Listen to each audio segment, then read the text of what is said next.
Opened in 1960 by Bruton Smith and NASCAR driving legend Curtis Turner, with the running of the longest stock car race in history, the World 600, the Charlotte Motor Speedway closed before it would ultimately become the home track of so many NASCAR teams. Just a year after the first race, the 1.5-mile oval was in bankruptcy, done in by a huge infield rock formation that ballooned construction costs far beyond what its two founders had forecast. Almost 60 years later, nearly everything is different. More than 94,000 seats ring the racetrack, which was the first super speedway to install lights for night racing, the first racetrack to incorporate a condominium apartment complex overlooking the racing surface, the first to build an office complex with the same view, the first racetrack to sell naming rights, and the first to open a year-round club where members can spectate during races and socialize with fellow club members at other times. Everything is different from 1960 except for one thing. Charlotte Motor Speedway still owned by the Smith family. These days, Charlotte Motor Speedway still the queen of the SMI empire, with the legendary Humpy Wheeler managing the day-to-day operations and promoting the races with flair and imagination. The track became one of the most successful in the world. Tonight, it's the LSR Gaming X Allstar 225. It's coming up next on HBR TV.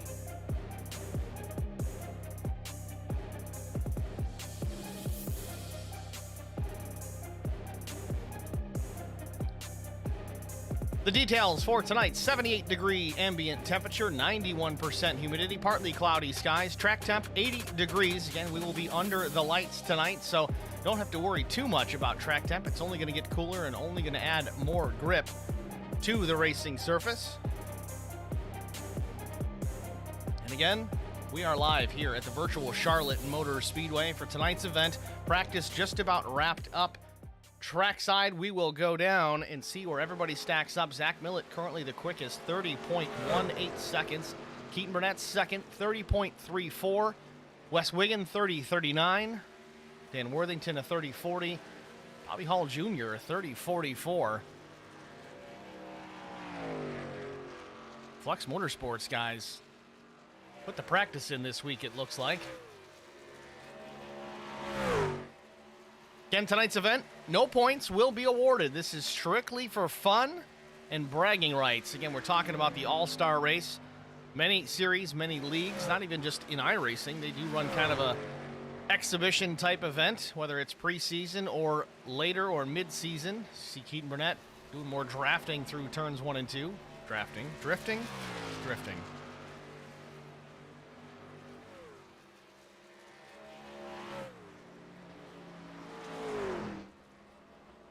Clock strikes 0, and Keaton trying to get up on top of those blocks once again. Not working.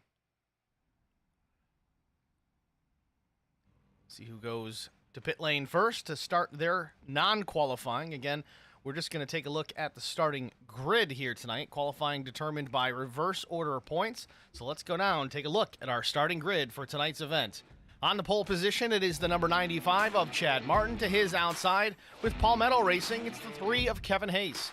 Starting in row 2, Britt Osborne, the 421 with Lonestar Racing.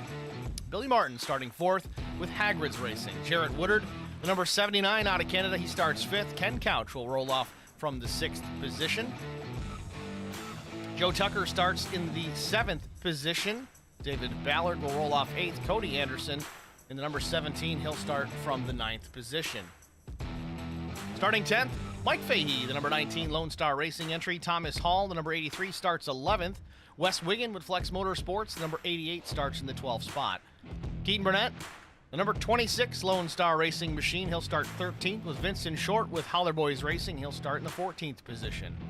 Sean Roberts, the number 66 with Shenandoah Shine, he rolls off 15th. Justin Johnson, the number 10, the Lone Star Racing machine, he'll start from the 16th position.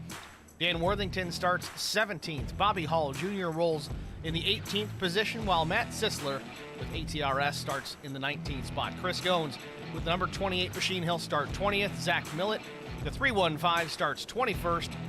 Matt Daniels, the number 5, starts in the 22nd starting position. 23rd, Brian Rose, and last but not least, the point leader, Drew Blaze. He'll start 24th here from Charlotte Motor Speedway. It's your starting grid for the LSR Gaming X 225. Field about ready to roll off. In fact, they already have. Getting ready to go green the next time by.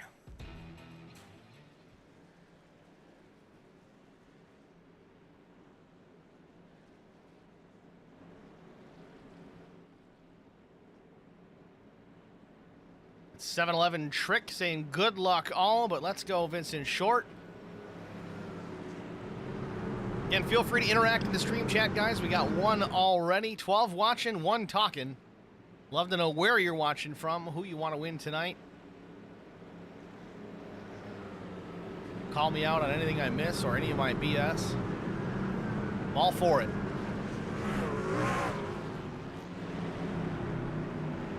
Pace car pulls off, waiting for the green to be displayed. Green, green, green. Green flag waves were underway from Charlotte.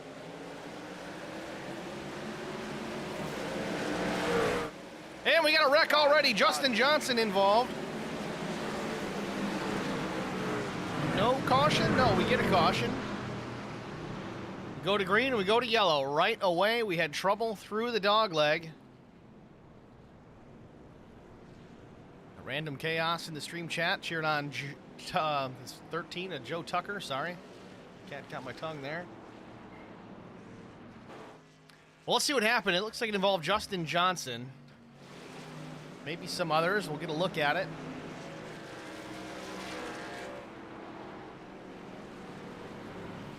I promise, we'll get a look at it. Here we go.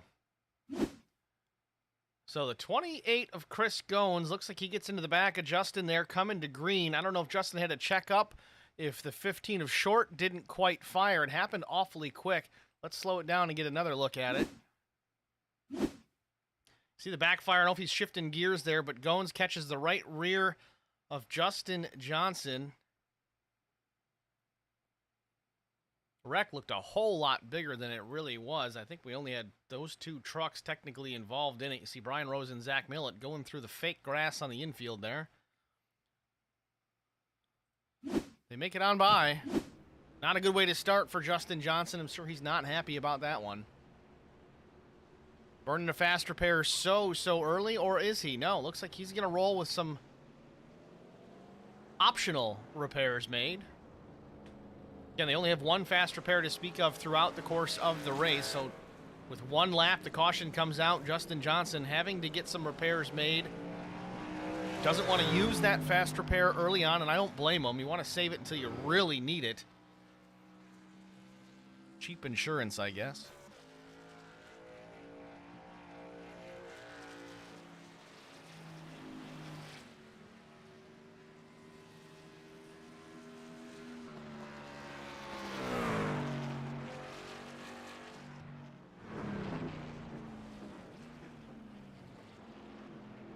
So taking a look at our top 5, I know we've only run 1 lap, not even really 1 lap under green. We made it about 100 yards under green before the caution came out.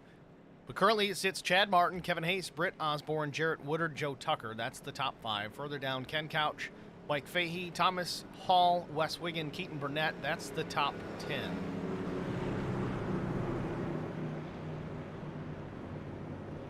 Probably not entirely too different from the starting grid that we saw at the very beginning.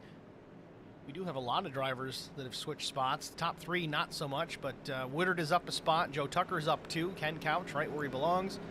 Started 6, run 6, hasn't gone up or down. Mike Fahey's up 3. Really, everybody is up 3 or more positions, with the exception of Chris Goins, of course, involved in that caution. Justin Johnson. It's like David Ballard and Bill Martin losing spots early. I don't know if that was an EOL possibly, or an issue with the start. Looks like Bobby Hall Jr. entered the session but did not start.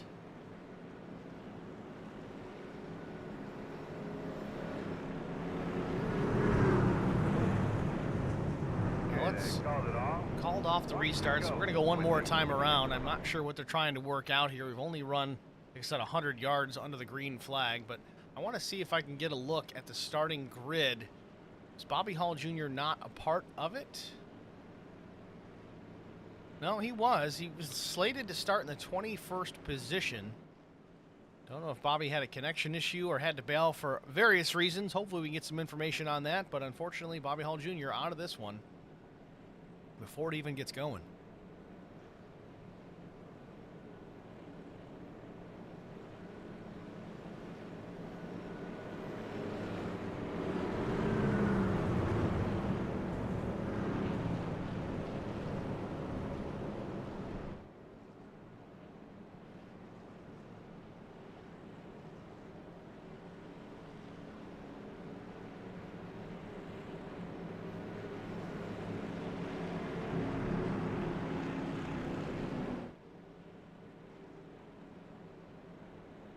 Likely to get the one to go this time by.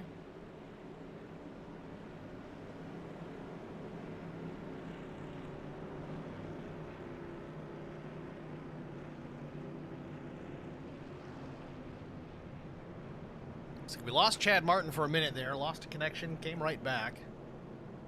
Pace car lights are off though, so we will go back to green the next time by. It'll be lap 6. We've gone, well, 5 laps without even being under the green flag for a full lap yet.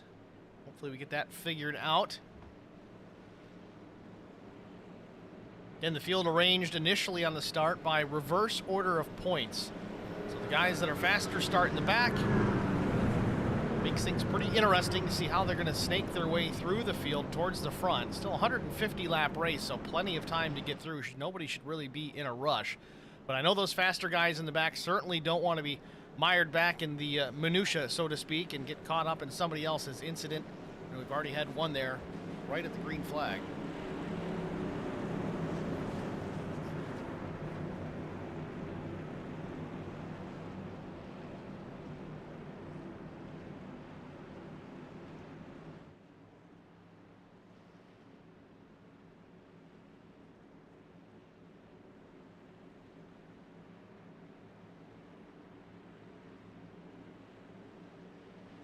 Pace car peels off. Let's try it again.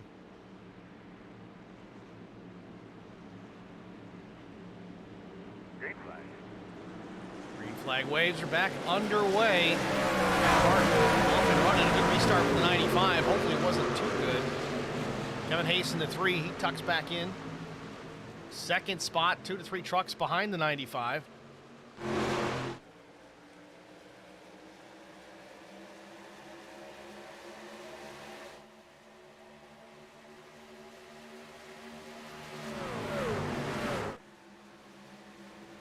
Car in a wall, middle of 3 and 4, up top.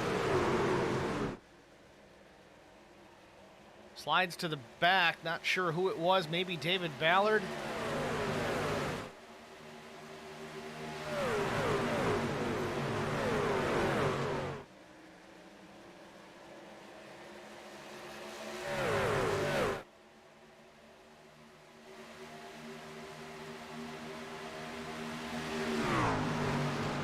Big movers so far. Wes Wiggin up 7 spots. Matt Daniels up 12 spots. Zach Millett up 10. Drew Blaze is up 10. Guys aren't wasting any time working their way towards the front.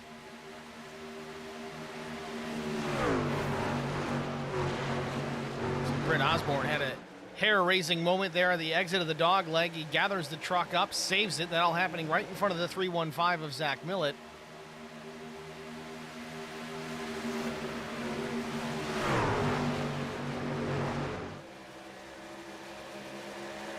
Britt Osborne knowing Zach Millett right behind. Certainly a quick truck. Again, early on. Millett's moving his way towards the front. I don't think it's just because he's in a hurry, but I just don't think he wants to be in the middle of all this. Britt Osborne slides down the track, almost contact with the 113 of Worthington. Millett might want to rethink this. Changes up lanes, moves to the bottom. Oh, in trouble. Britt Osborne gets into the 95 of Chad Martin, but he gathers it up and saves it, or does he? Still trying on the bottom.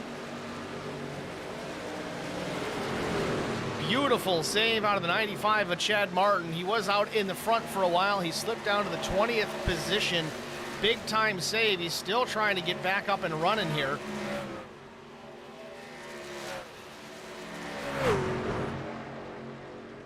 Meanwhile, out front, Joe Tucker has taken the top spot, the number 13 machine.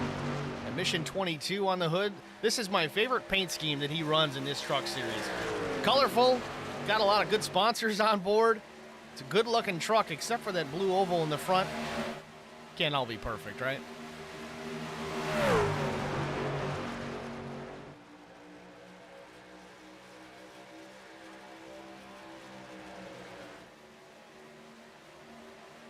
Things getting busy there in the back of this number 13 truck. There's 6 other trucks trying to battle for that position. Oh, and the 3 goes around. Save. How was your car? Oh, somebody nails him. I don't know why these guys are still at full throttle. You gotta check up when that yellow comes out. big time hit for the 3. Caution on the Speedway for the second time today.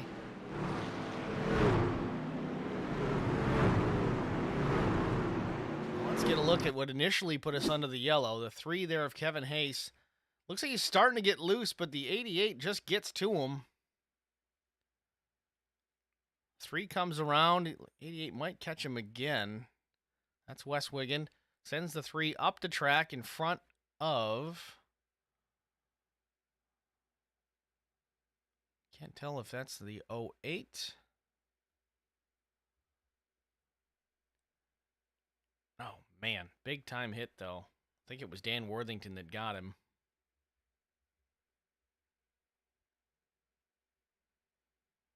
Puts us under our second caution of the evening.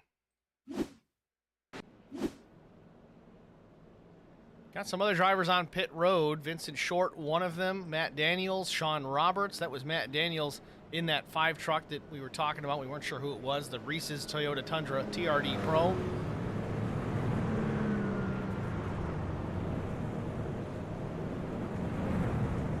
Mike Fahey, the number 19. Yet another new paint scheme on that truck.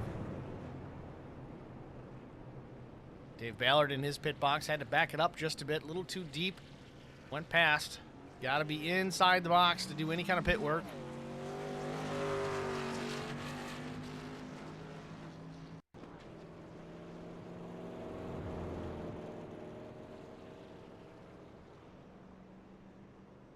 So Joe Tucker's still out in front.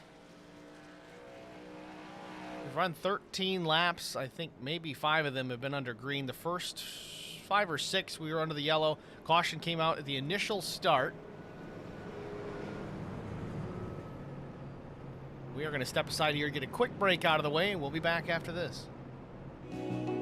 I would definitely recommend the Garza Law Firm to all my family and friends because I know how he's treated me. I have been playing basketball ever since I can remember. I just finished my 6-year career playing for the University of Tennessee. I feel like we're both striving to be better every day. He's always responded quickly and has always come through with whatever he said that he's going to do. The Garza Law Firm is definitely somebody you want on your team. The Garza Law Firm. Let us help.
Welcome back, ladies and gentlemen, to virtual Charlotte Motor Speedway for the LSR Gaming X Allstar 225.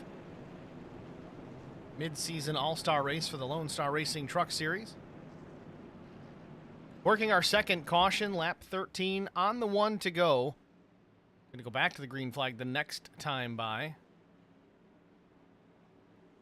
Little correction, it looked like it was the 83 of Thomas Hall early on. We saw at the end of that, it was not Matt Daniels. Similar paint schemes, if not identical, just different numbers. That's going to make it fun to watch as far as to keep track of. Flag. Green flag waves. Joe Tucker in the throttle. Big jump out of the 13. Jarrett Woodard, the number 79, he's to his outside for a moment there. Tucks in behind into turn 1. Wes Wiggin in third position. Thomas Hall, Keaton Burnett, the top 5. Keaton Burnett had some pretty good pace early on in the practice session, was second quick, only to Zach Millett. Matt Sisler goes to the bottom, trying to take a spot away. Sisler, the number 93 machine, off turn number 4, might have the spot from Keaton Burnett, at least for now. Does not have him clear. Keaton's going to battle back.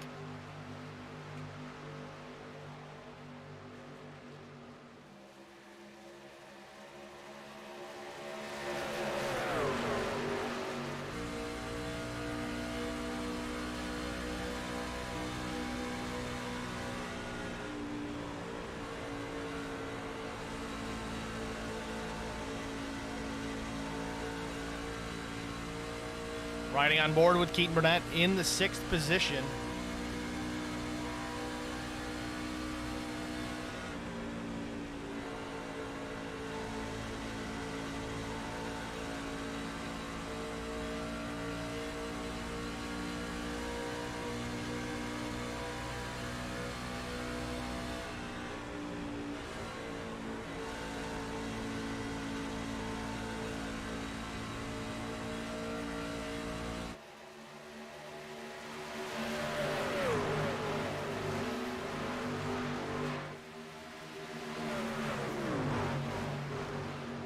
Top 5 remain Tucker, Woodard, Wiggin, Hall, Sisler. Burnett runs in the 6th spot. Sisler and Hall battling for that position, though. It's changed hands a couple times down the back straightaway. Sisler to the inside into turn number 3. The 83, Thomas Hall up top. Thomas Hall way up top, trying to get a run out of the corner. See Drew Blaze working his way up. He's up 16 spots in position number 8 with Zach Millett in the 9th position. But Blaze started dead last to start this race. Obviously got a couple of spots back with that caution, but as did Zach Millett. Millett started a few spots ahead of the 1.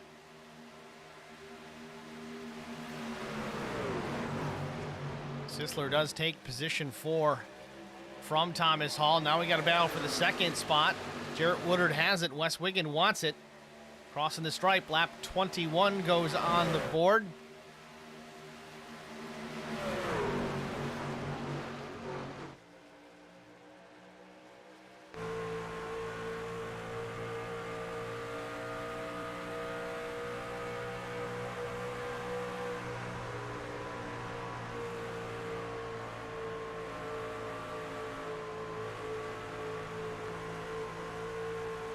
Oh, Wiggin gets a piece of the wall off turn 4.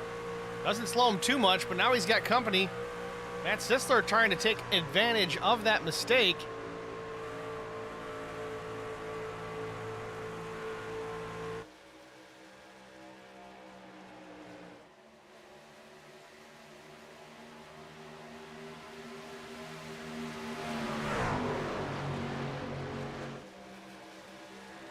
Good race here at the front of the field. Joe Tucker still leads it. Jarrett Woodard is 2nd.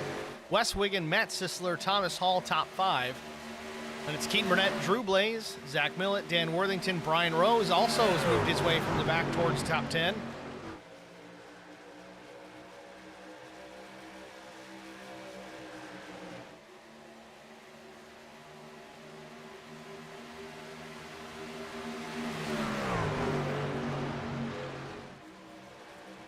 Two drivers currently out of the race. Of course, Bobby Hull Jr. we talked about early on. Kevin Hayes is out as well. Unable to get that truck repaired after that 2nd caution.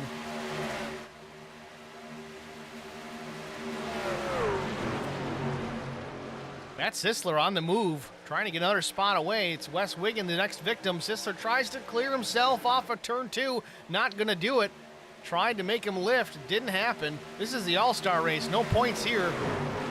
Full send for everyone out on the racetrack tonight. Sisler now, though, he does clear the 88 through 3 and 4. Sisler trying to cross him back over. Not enough of a run out of 4 to do it.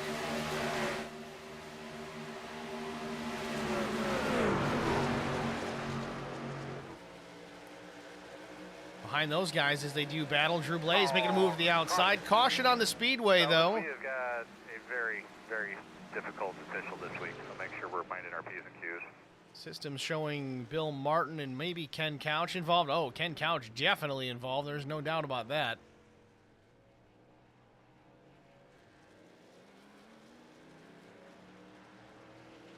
Let's take a look.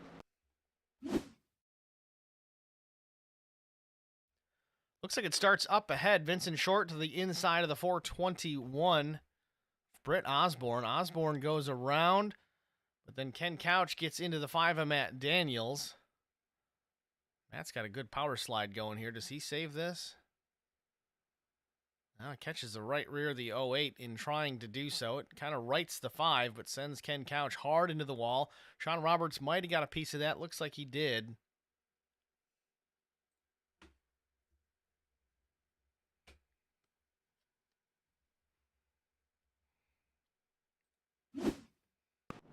Puts us under the 3rd caution of the night, just 26 laps in.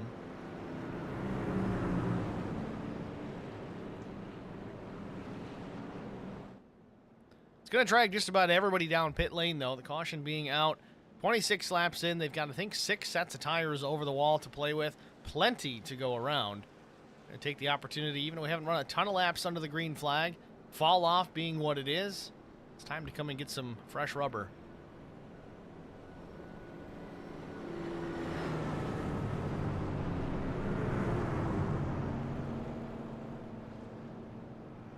Drew Blaze is down and away. 14.57 seconds in the box. 4 tires and fuel for the 1. Sisler, same thing. He's down and away. Stays out ahead of the 1.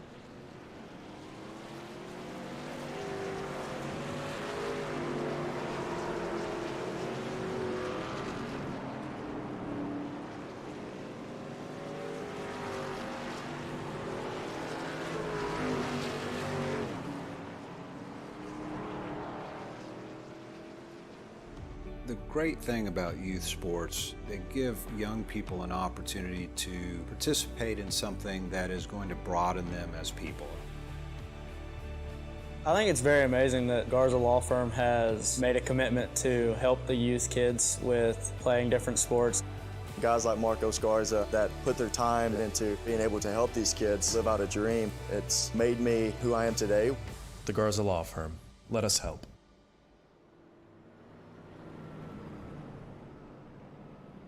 Field has completed their first round of pit stops, at least as far as the major group is concerned. Everyone rolled down pit lane this time.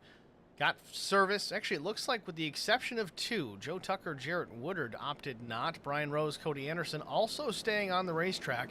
Interesting strategy.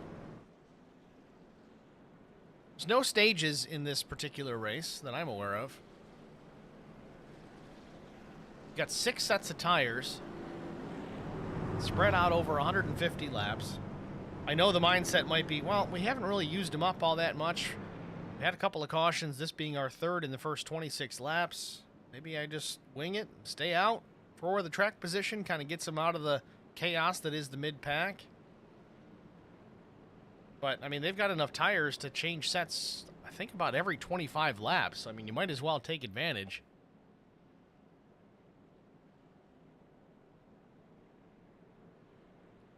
Really even less, because, I mean, they start the race on a set. So technically they've got 7 sets to deal with. So really about every 21.5 laps you can change a set of tires. Still have that set for a 20-lap run to the finish. See how it plays out for these guys. It might be a strategy, it might be just a way of, all right, well, let's see if this works. And if it doesn't, don't do it later. You got a long race, 150 laps. 225 miles.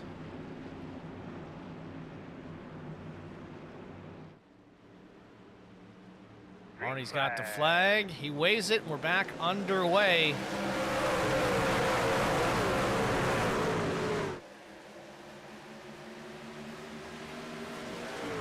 Joe Tucker looking strong at the front of the field. He's really come along here in the last 3-4 races. You've been seeing him out front quite a bit. It's a good thing to see. Jarrett Woodard, though, he's making a look to the inside. Nothing doing on Brian Rose.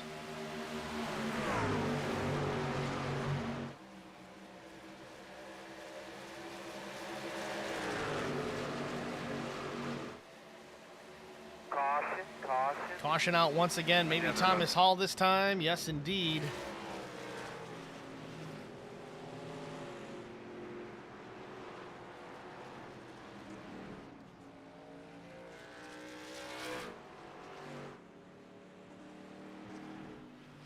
Doesn't appear to be anything significant, but certainly enough to trigger the yellow flag. Let's take a look, see what happened to the 83 of Thomas Hall. Catching it a little bit late here. Let's back things up.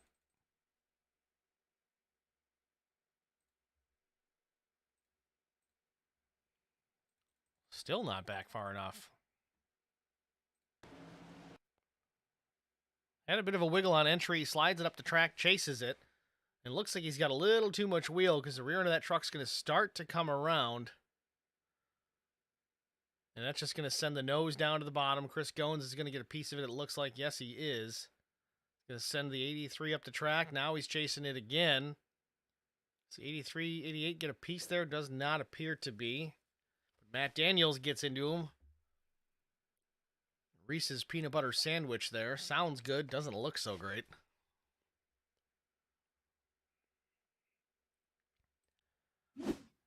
Minimal damage for all. It's still never a good thing, but some guys are going to have some work to do to get these trucks back up to race trim.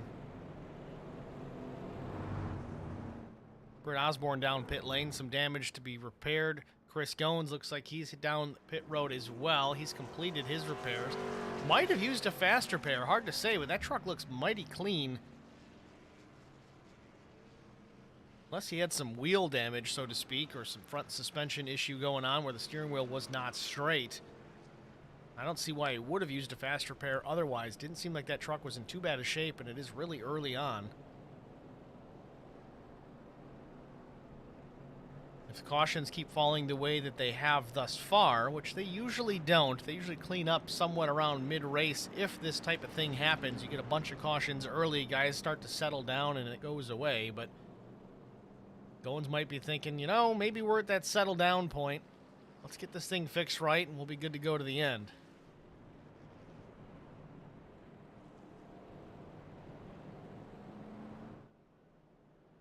So back out front, Joe Tucker still with the lead. Then it's Brian Rose, Jarrett Woodard, David Ballard, Drew Blaze is the top five.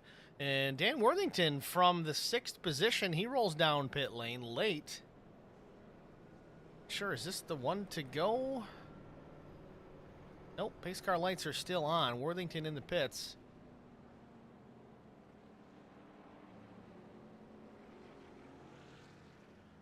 Not changing tires.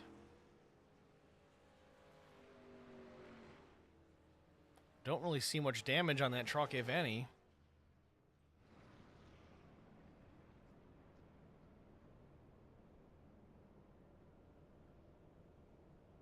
"28 seconds in the box." Don't know what the purpose of this stop is or if he's just done for the night.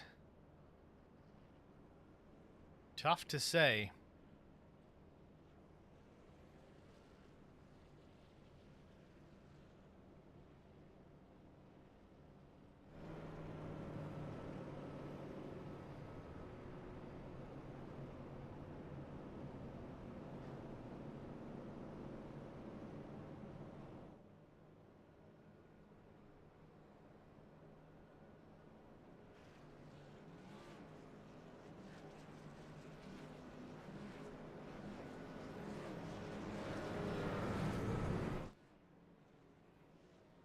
Field working turn 4 here. We should get the 1 to go signal this time by. That'll give us lap 33. So lap 34, we go back to green. Drew Blaze is taking the chicane here just for the giggles of it.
All right, field formed up 2 by 2 once again through turns 3 and 4.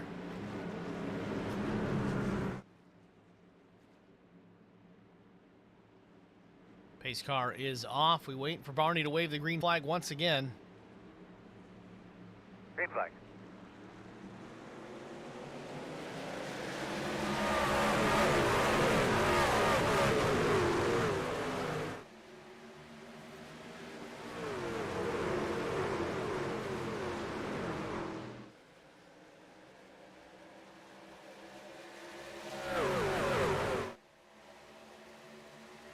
Bill Martin having trouble off turn 2. And I think he's disconnected all in one shot. Bill Martin hard into the wall. Don't know what happened there exactly, but he is having an issue off turn 2, it looked like, and he's out of this race. That was quick. Likely lost connection would be my guess. Brian Rose putting the pressure on Joe Tucker, though, moves to the bottom. Tucker up the racetrack off turn number 2. Track Bar Media F-150 to the inside. Does he have position? He does, but can he make the pass stick? To the bottom, he's got the 13 clear. Does he slide up? He does not. Holds his line for now. Tucker might battle back. Nope, not enough. He tucks in behind.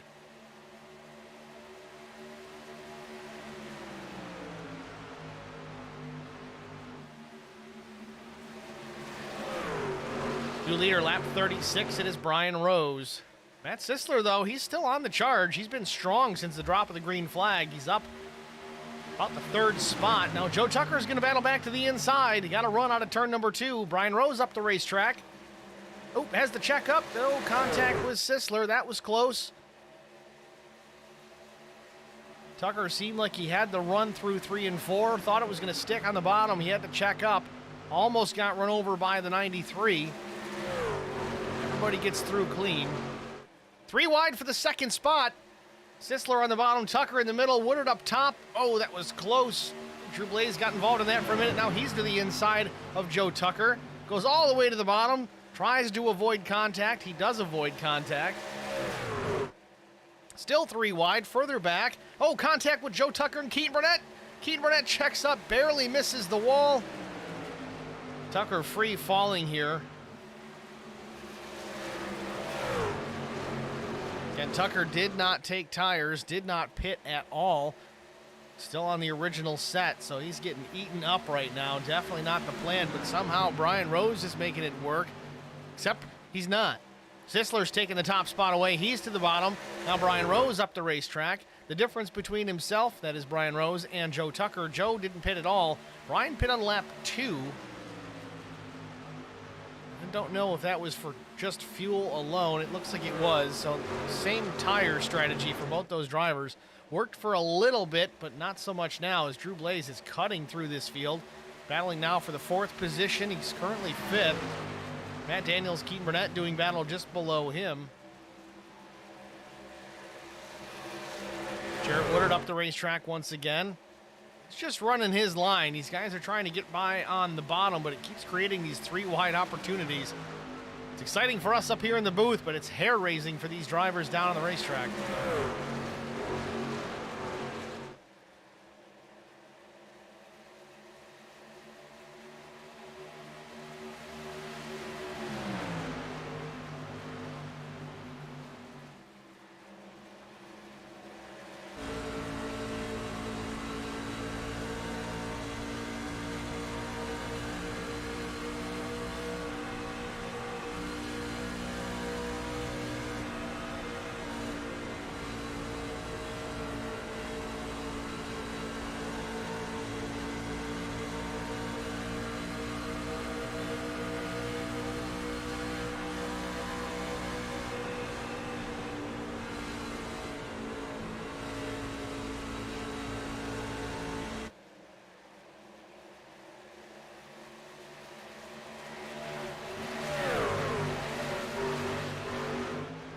Keaton Burnett now into the 2nd spot. Sisler was getting away, kind of still is. He's got 0.6 of a second back to the 26. Now Drew Blaze in the 3rd position, trying to work on Keaton Burnett for P2. Brian Rose still hanging tough there. In about the 4th, maybe 5th place. Daniels works to the bottom into turn number 3. He's going to take that position away.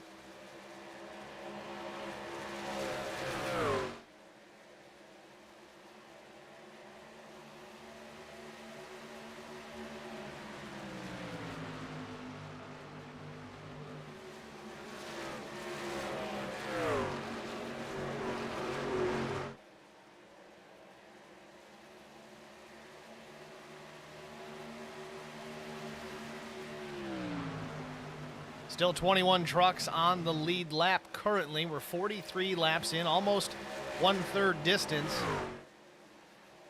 We've had a pretty good stretch of green flag here, about 10 laps. Doesn't sound like a lot, but we've had a few cautions early on, rather quickly and consecutively. Drew Blaze looking now to the outside on Keaton Burnett. Burnett slides up the racetrack off 2, slows that run out of the 1.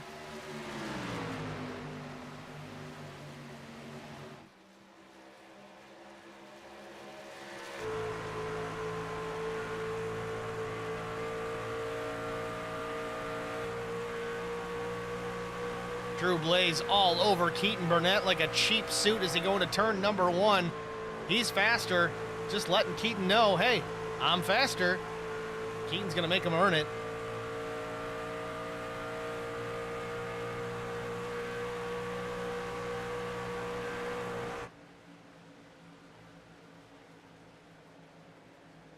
This battle is allowing Matt Sisler to get away here, up to 0.8 of a second now, almost a full second as they cross the stripe. This is the battle for the second spot. Keaton Burnett, Drew Blaze. Matt Daniels now coming into the frame as well. As these two do battle, it's certainly allowing the 5 to get a little bit closer, become a part of this fight.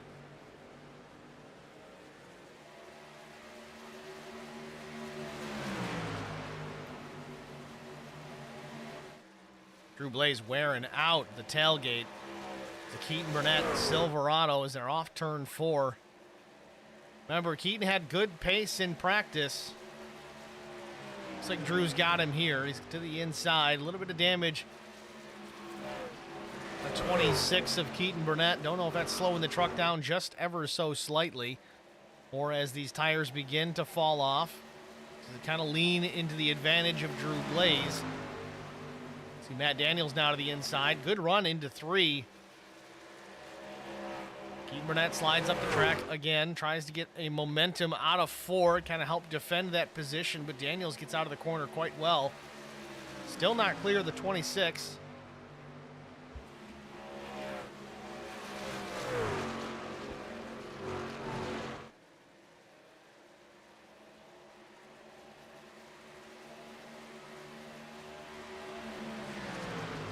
Through that battle, Matt Sisler has increased his lead to 1.2 seconds over Drew Blaze.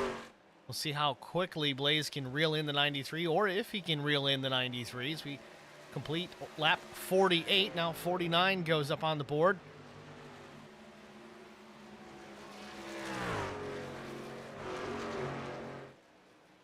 Sisler wrapping the bottom, just running the left sides of the truck right on or even a hair below that blue line. Really helps the truck rotate.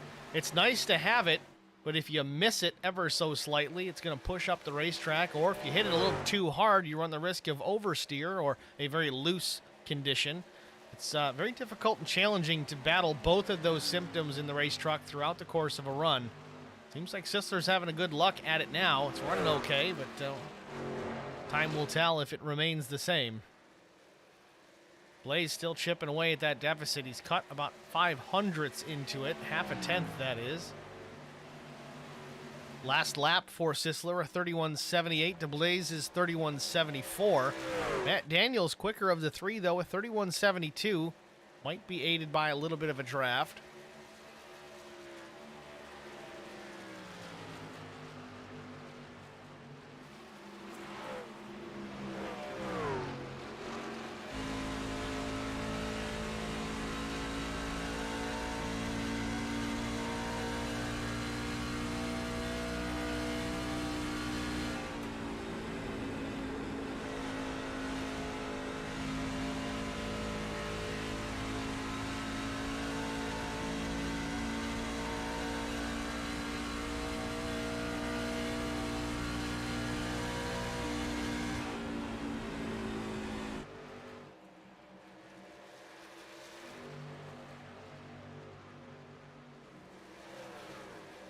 Zach Millett taking a spot away from David Ballard. Millett still mired back just outside the top 10.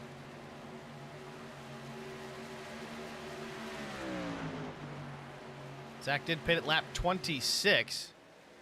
Extended pit time, though, 35.15 seconds. Don't know if he had some damage on the truck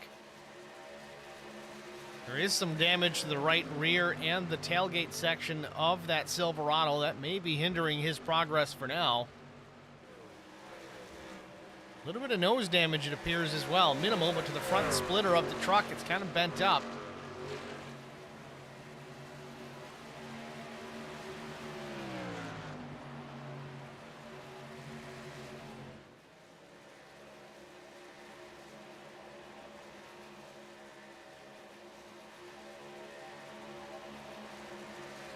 Battle between David Ballard and Vincent Short. This is for the 12th position.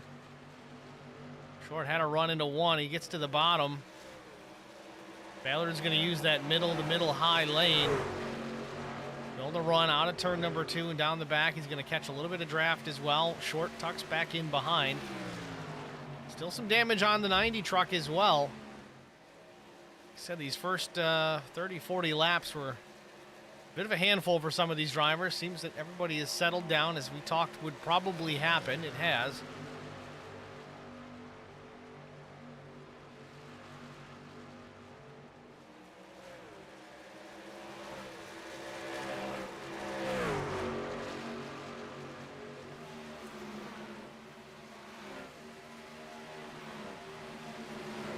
Short to the bottom in 3 again. That seems to be where he's making that move more often than not. Unfortunately, it doesn't seem to be paying off. Might need to find a different strategy or a different lane to work.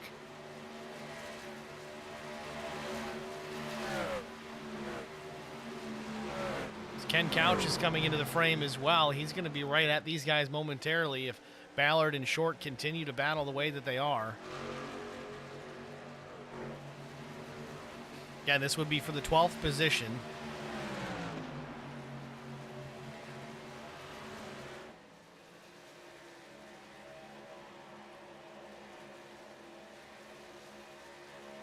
Step ahead, Sean Roberts, Thomas Hall, Zach Millett. This is all 4 on-track positions. Millett came into this in the 11th spot. He takes 10th, continues to try now. He's going to try and take 2 spots out of this. I don't know if he's going to have the run out of 2 to do it. Millett and Roberts side by side down the back. Roberts is going to have the advantage into 3. Millett drops to the bottom, and just 66 of Roberts drives off with that higher lane. It seems to be a great way to defend. We've seen that a lot with this truck here this season. Carry the momentum out of the corner. You can continue to carry that speed down the straightaway. It's a great way to defend. It's not foolproof.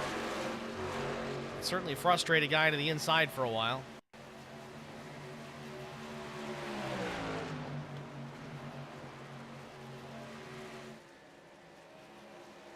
Millett and Roberts still side by side here off turn number 4. This would be for the 9th spot. Millett's got it at the line, but still not clear of the 66. Roberts is going to take the high lane once again. Thomas Hall sticking tight with this group as well.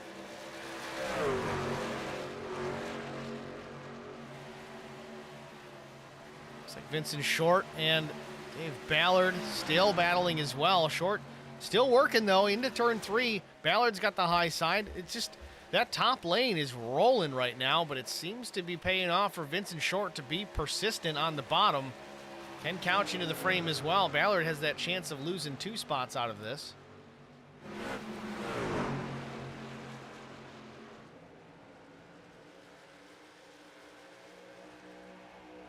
Vincent Short's got him clear, so move to 15 up to 12th. Zach Millett has cleared Sean Roberts, so move him up to P9.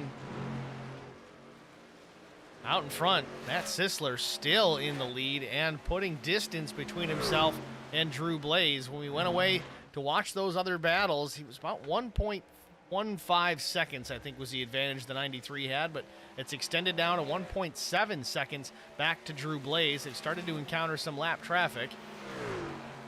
Now currently we've got 18 trucks on the lead lap.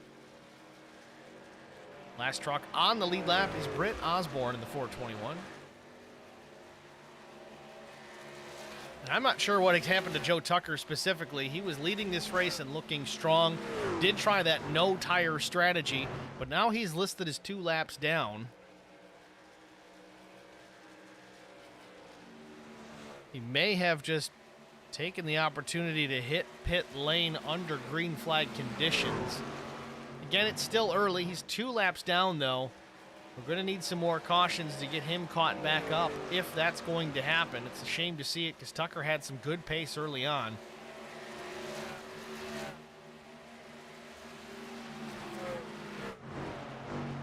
Britt Osborne just ahead of leader Matt Sisler. The reason this becomes important, we look at the lap trucks. First truck 1 lap down, if the caution comes out, they get the lucky dog. But every time Sisler goes by another truck and puts him a lap down, that first car 1 lap down changes as it now becomes Britt Osborne. Caution comes out now, he is now the lucky dog. Now there's an incentive here for Cody Anderson to try and stay out in front of Sisler so he can just get the tail end of the lead lap, doesn't have to worry about the lucky dog.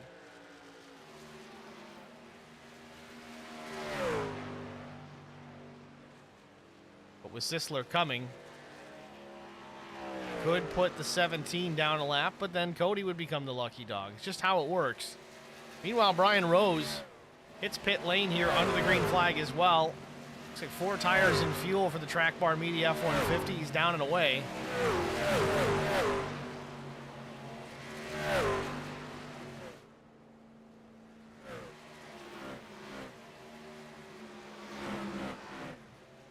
So now really Brian's just got to hope that these guys start pitting under the green flag because he's going to be lap maybe 2 down. He's 1 right now. May stay that way, but again, he's going to want to get that lap back. If all goes well, these drivers pit under a green flag cycle. Everyone's going to work back through and kind of get back into the positions that they were in.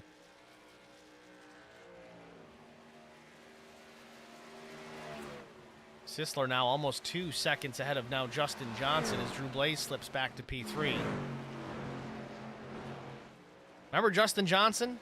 First lap of the race. Not even the first lap. I don't think he made it to the start-finish line before that truck was almost on its roof. Got the truck fixed, fast repair used, and now he sits here in the 2nd spot and closing.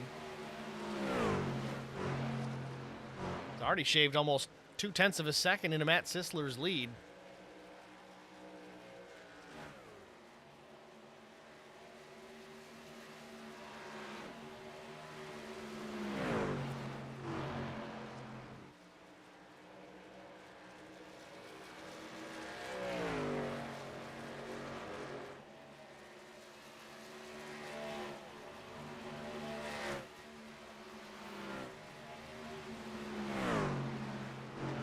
Justin Johnson moving right along. Sisler's last lap, a 32.36. Johnson's 32.30. It's not significant, but you do see that deficit shrinking lap after lap.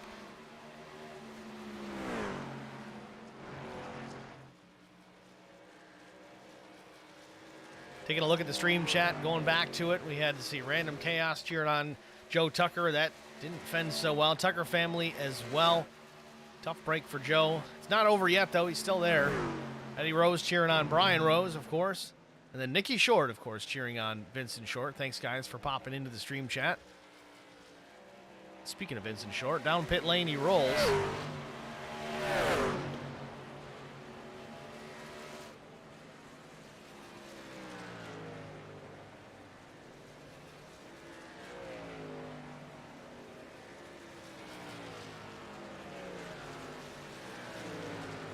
Green flag stops for the Track Bar Media number 15.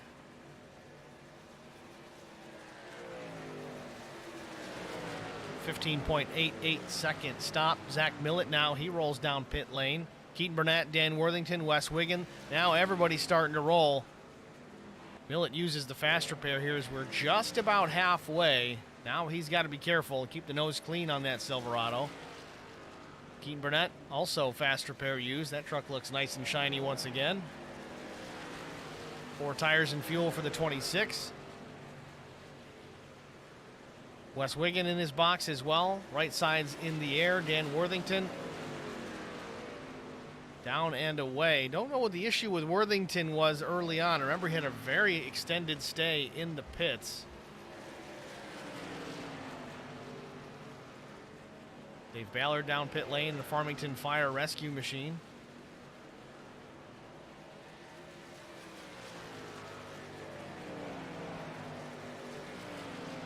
Leader Matt Sisler just leaving pit lane. It's going to give the lead back, not back, but relinquish the lead now to the 10 of Justin Johnson. Justin pit at lap 26, along with all of these other drivers. Ken Couch, Sean Roberts in the pits as well. Britt Osborne in the pit lane.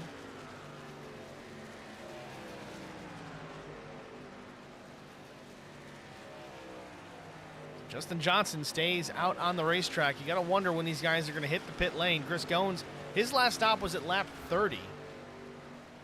Thomas Hall, lap 31. Obviously, the guys with brand new tires, it's not going to matter to them. But now Thomas Hall, he's in the pits. Peels off the banking and rolls it down to his crew.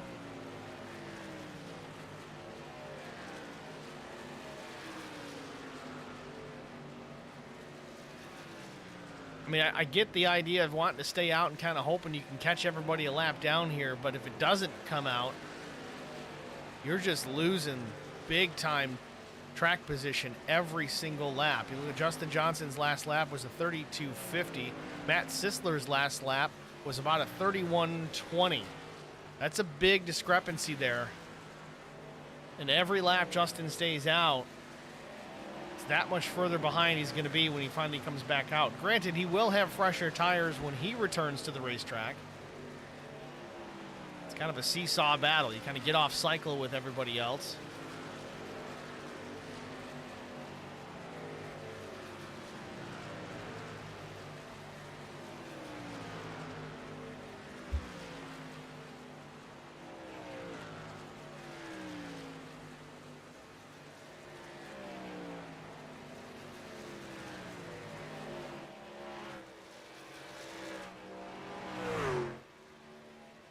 Justin Johnson still with a 2-second advantage over the 5 of Matt Daniels. Drew Blaze is third.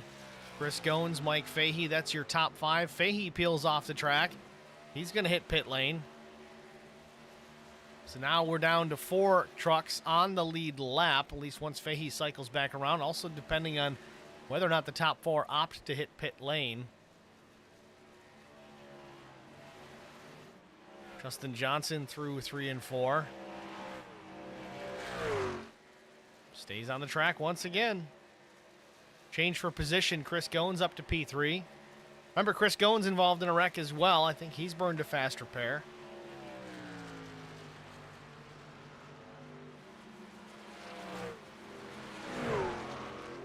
Drew Blaze peels off. He's going to hit the pits.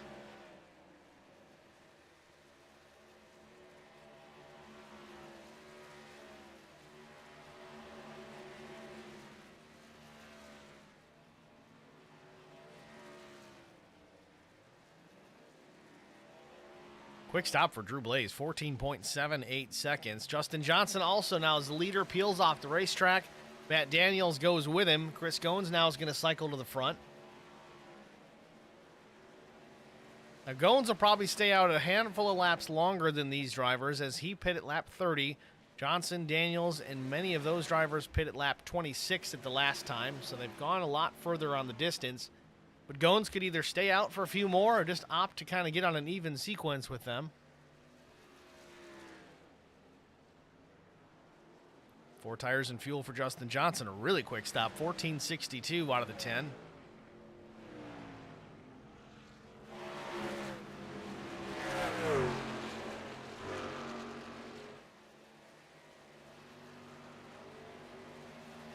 So new leader, lap 79. It's Chris Goins, the number 28 I-Lending Tundra.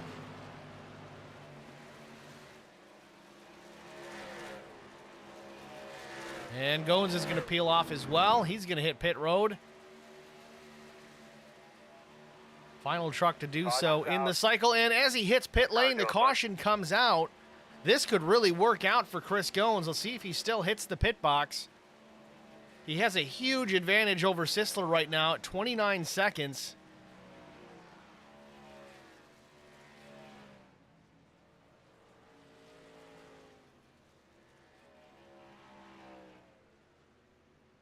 It's a free stop for Chris Goins. He is going to make out the best with this, because if anybody else that pit recently opts to come down pit lane, his service is done.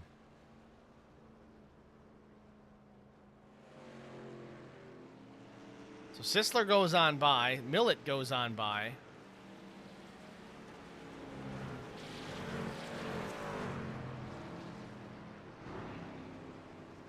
And they're going to push Goins back out to the front. He must have got out of pit lane before the rest of the field caught him. So a free stop for Chris Goins. Got Debbie Rose in the chat also, cheering on Brian Rose in the 89. Thanks for stopping in, Debbie. It's been a while. So to explain that, when the caution comes out, pit road closes. But if your truck has already made the commitment cone and you're in pit lane when the yellow comes out, you can complete your stop without a penalty. And that's what Chris Goins did. It was just luck of the draw, and it worked perfectly for the 28. Smart move for Goins to complete his pit stop, get back out there, knowing the advantage he had. Looks like everybody else behind the 6th position on back, Jarrett Woodard, Short, Anderson, everybody all down pit lane. Zach Millett included, Wes Wiggin. Brian Rose is down and away. Wes Wiggin in the 88. Again, Joe Tucker's still out there, listed in the 10th spot at the moment. That'll obviously cycle back out once they get back to the racetrack. 4 tires and fuel for the 13.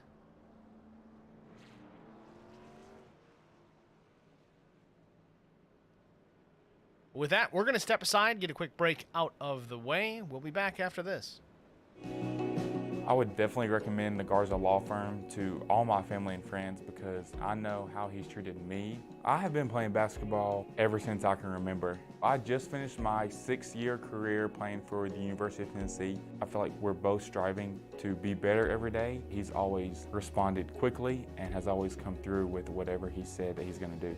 The Garza Law Firm is definitely somebody you want on your team. The Garza Law Firm. Let us help.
Welcome back, ladies and gentlemen, to Charlotte Motor Speedway.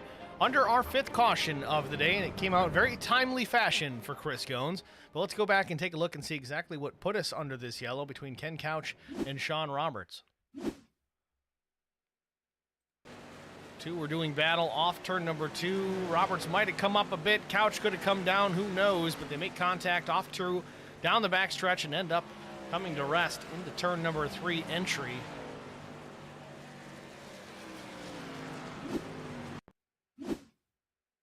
Let's back it up a little further. We're on board with Ken Couch for this part, but let's exit of 2. He's there. Sean Roberts looks like he does come up just a hair. Very close quarters. It looks like it's close racing to me.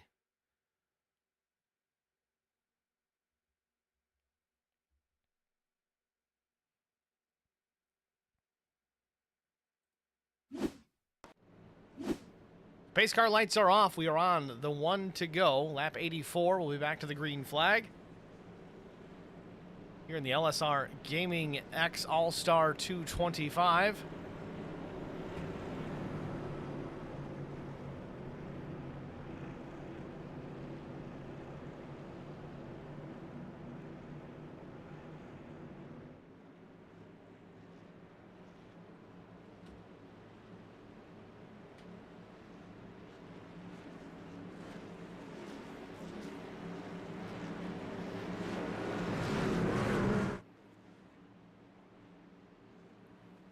Pace car is off, waiting for Barney the Flagman to wave the green.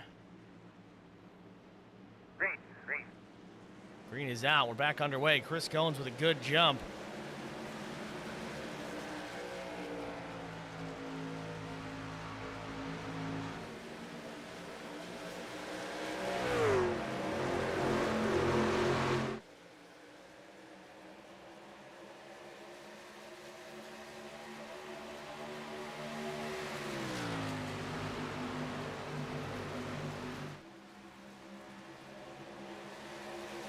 Big battle for the second spot. Matt Sisler, Keaton Burnett. Again, Burnett was quick in practice. He's got a lot of pace behind that truck.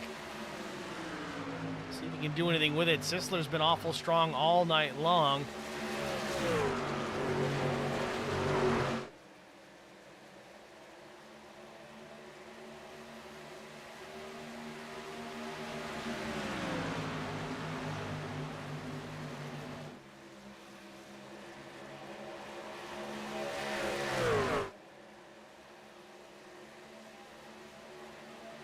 Big battle going on behind the 26 of Keaton Burnett between Drew Blaze, Justin Johnson, and Matt Daniels. Zach Millett coming into this picture as well as Brian Rose.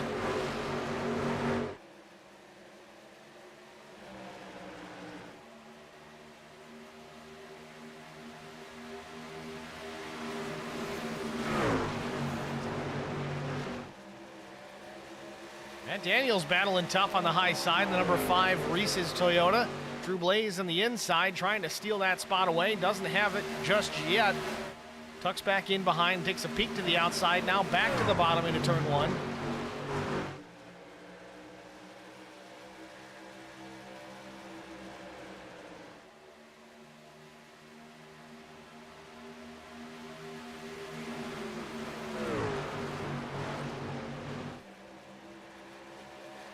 Zach Millett taking the spot, looks like from Justin Johnson. Brian Rose follows him through. Move Millett up to P6, Brian Rose to 7th, Johnson back to 8th, Cody Anderson back in the top 10.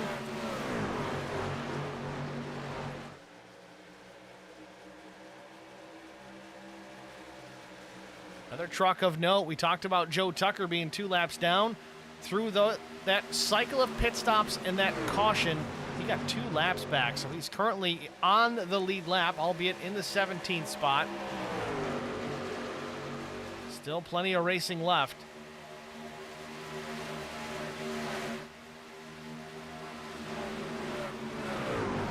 So Justin Johnson trying to make a move and battle back to the inside on Brian Rose. Can't make it stick, loses a couple of truck lengths. Millett with a run out of turn number 2, gets a nose to the outside to Drew Blaze.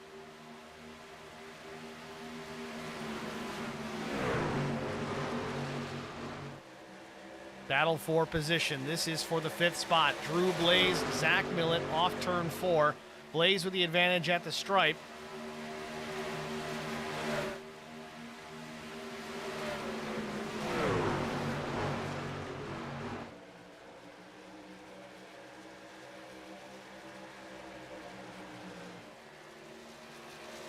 Millett completes the pass off turn number 2. Now Brian Rose trying to do the same around the outside of the 1.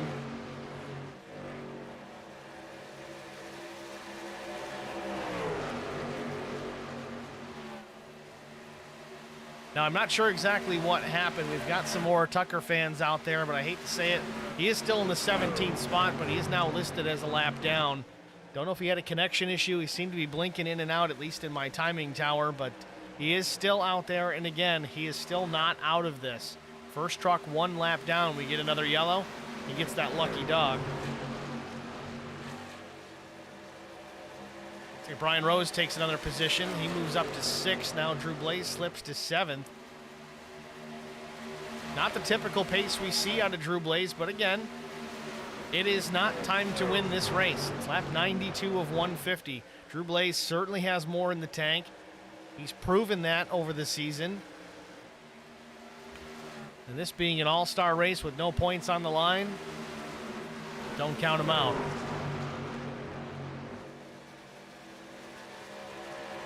Millett making a move to the inside of Matt Daniels. This is for the 3rd position. He may have this. Does he? Yes, he does. Daniels tucks back in behind. Move the 315 into the top 3.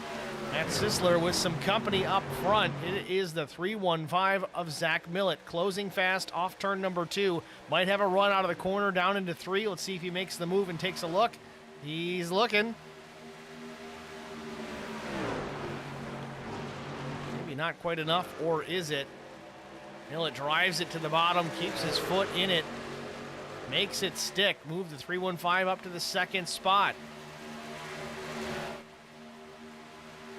This is the kind of stuff we wanted to see. This is what the admins had in mind when they set up this session. Put all the fast guys at the back and watch them work their way to the front. That's what we're seeing here. Ryan Rose now making a move to the inside of Matt Daniels as well. And relatively similar tire strategies here. Chris Goins, of course, got that free stop, lap 79. Came in under green, then the caution came out, so everybody had to slow up for the pace car. He stays on the lead lap through that cycle.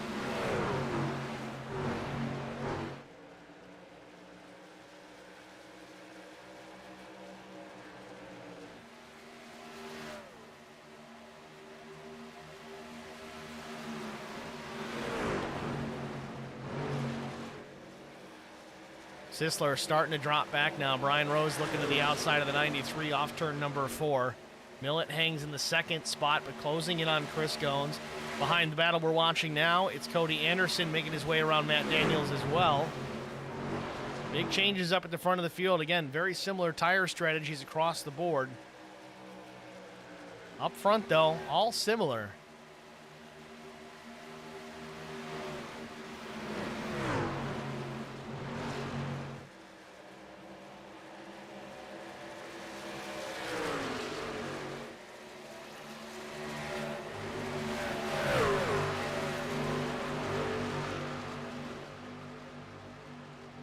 Cody Anderson to the outside of Matt Sisler. Will Sisler make it stick on the bottom? Man, he dips that truck way low in mid-corner. Doesn't keep the position. Cody Anderson now up to 4th. Sisler hanging on to the back of the top 5. But for how long? Matt Daniels there in P6.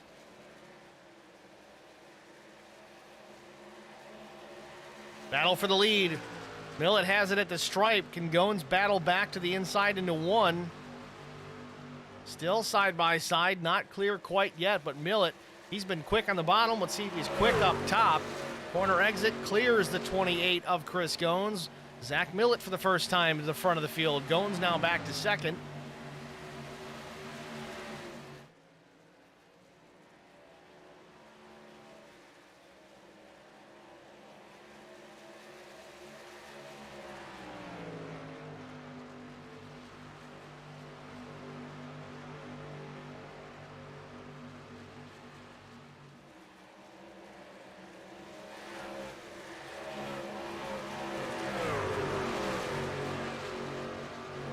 Keaton Burnett has slid all the way to P9. Again, he had some pace early on in this run. Wasn't able to stick to that pace. He slid back just ahead of Justin Johnson. Behind the 10, it's Dan Worthington in the 113 truck. Work off turn number 4. Lap 100 goes on the board to 3rd distance.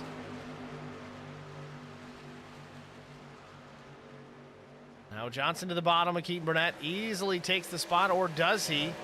Keaton back up top, carrying that momentum out of the corner. No, Johnson clears him down the backstretch, but opens the door for Worthington for Keaton Burnett as well. We'll watch this battle. Keaton slides up the racetrack, so does Worthington.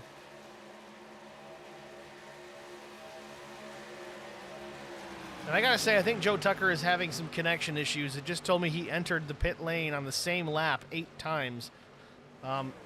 likely indicating a connection issue with the internet. More likely, he's going to be able to repopulate in the correct spot. He's not actually in the pits.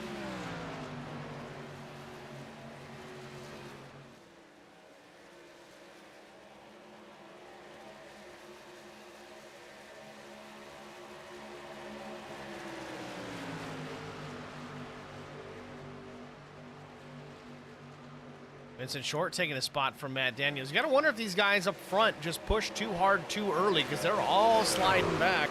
And these guys that are passing them are all on equal footing as far as tires are concerned. It's the guys that were able to save early on in the run, they're starting to reel these guys in. The thing about racing, it's not always about being the fastest as much as you can. It's about being fastest when it counts. Save your stuff till when your time to go. Oh, very close quarters there off the dog leg into one. Johnson had inches to spare in front of Matt Daniels.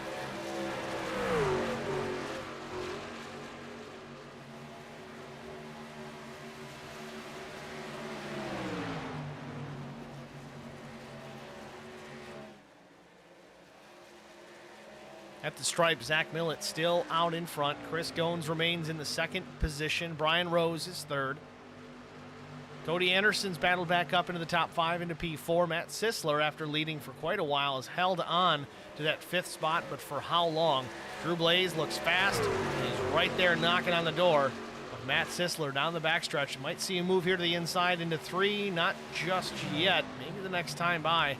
The guys that are really, really good at this racing thing, they'll set up their moves sometimes laps in advance, knowing where they're better than the guy in front of them, trying to get that run out of the previous corner so that they can make the move to the inside or the outside to complete the pass. But you'll see Drew Blaze here. He might be setting up the 93. Blaze goes in high lane, trying to get some momentum, which he can carry down the straightaway. If it's enough, he might make the move to the outside. But no, Sisler slides up.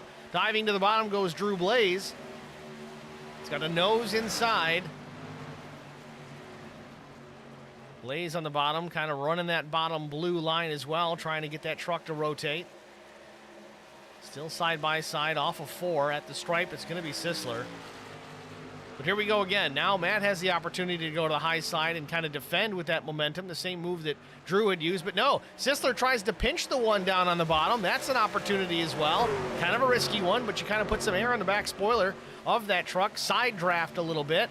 Did seem to work. Still side by side into 3 and 4.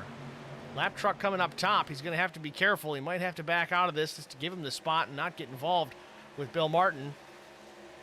Martin slow off of 4. These two are going to clear him, it seems. Sisler looks to the inside. Martin in the wall again.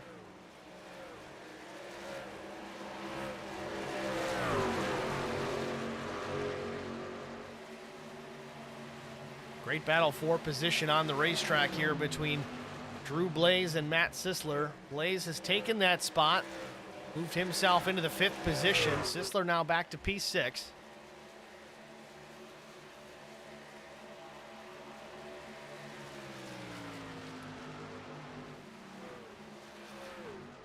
We are going to take a short break. We're going to go side by side so you don't miss a minute of the action. We'll be back after this. I would definitely recommend the Garza Law Firm to all my family and friends because I know how he's treated me. I have been playing basketball ever since I can remember. I just finished my 6-year career playing for the University of Tennessee. I feel like we're both striving to be better every day. He's always responded quickly and has always come through with whatever he said that he's going to do. The Garza Law Firm is definitely somebody you want on your team.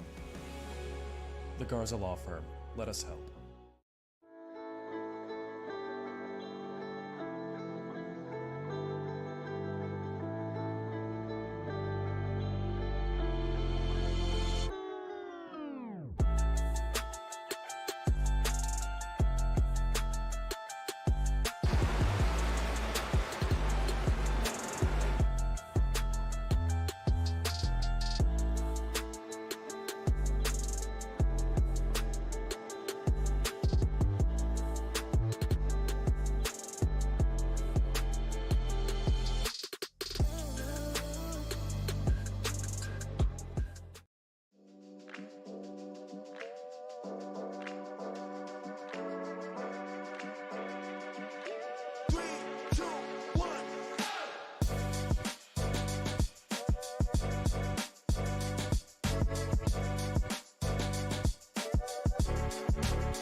Welcome back, ladies and gentlemen, to virtual Charlotte Motor Speedway. 114 laps down out of 150.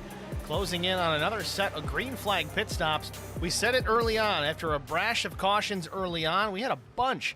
I think we had up to 4 or 5 maybe in the first third of this race, and everything's been pretty good since then. As actually we see Cody Anderson get a piece of the wall, keeps it straight. But they've been really good since then. We've had a caution here or there, but we did green flag stops, to which the caution came out right at the very end of that cycle. And here we are. We pit last, I think it was lap 80. We're getting close, not yet, but getting close to some more green flag stops pretty soon before this one comes to an end.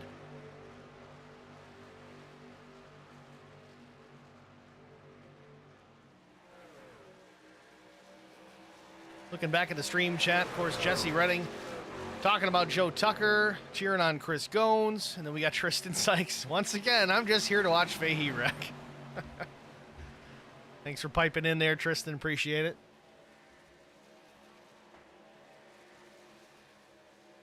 Zach Millett still leads over Chris Gones. It's a 1.74 second advantage, and the caution comes out. Mike Fahey in trouble. Oh, Tristan, we were just talking about it a lap ago. Mike Fahey, the number 19 Lone Star Racing entry. Just absolute bad luck. Tristan Sykes in the stream chat says, I'm just here to watch Fahey wreck. And a minute later, Fahey's in the wall.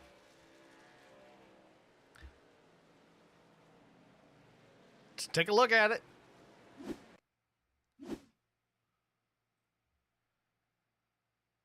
Fahey to the inside, looks like a Bill Martin. Martin's getting crossed up, cuts down on the straightaway.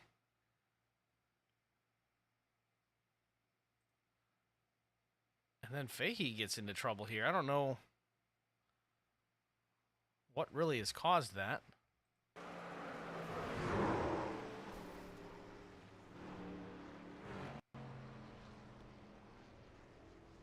Let's take a look at it again.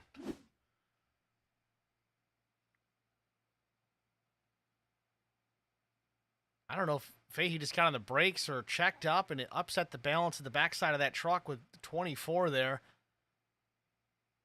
Looked to be a lazy spin, but then he gets into the wall a couple of times. There's going to be some damage on that truck. Tristan Sykes, got to go buy that Powerball ticket or Mega Millions.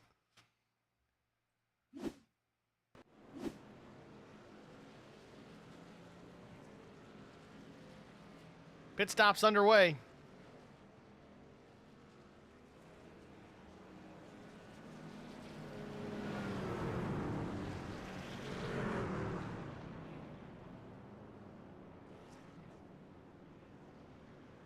Just about every lead lap truck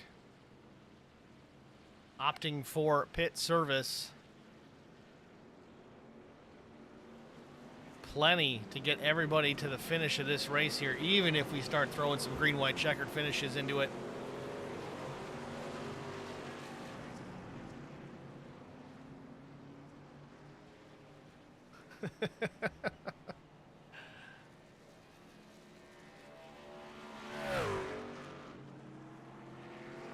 Just laughing in this stream chat. If you guys aren't in the YouTube chat, you got to watch it. Sometimes it's quite entertaining.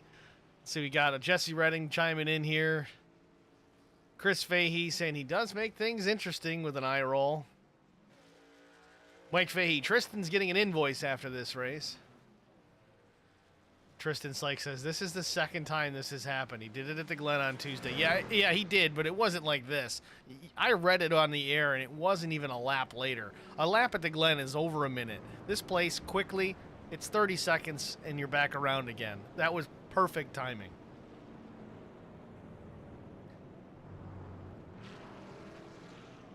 Mike Fahey, stop watching. Well, it is what it is. I got to wonder if Fahey's listening to the broadcast, as a lot of these drivers really do. I do appreciate them chiming in and having that on in the background. It certainly adds to the viewership. But if you're susceptible to when people say things like, I'm just here to watch Fahey wreck, and it seems that you might be, because it's happened twice now, maybe mute the broadcast. I mean, keep it on, but don't listen until it's over. Brian Rose has the same situation with him. It happened at the Glen as well. Not so much him us talking about him, but going back further to a different race, I mean, he had somebody key up in the microphone, and hey, Brian, while he's leading the race, you got a tail light out. And the next corner, he drove it right in the wall. It's funny because these trucks don't have tail lights. They're just stickers. But he got in his head because he knew that the guy coming was getting closer and closer. And all of a sudden, he could see close enough that he was there.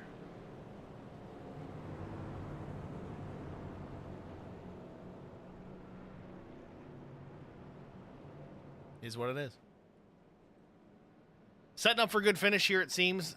Everybody on the lead lap opted for tires and fuel. Some additional repairs. Cody Anderson, Matt Daniels, David Ballard.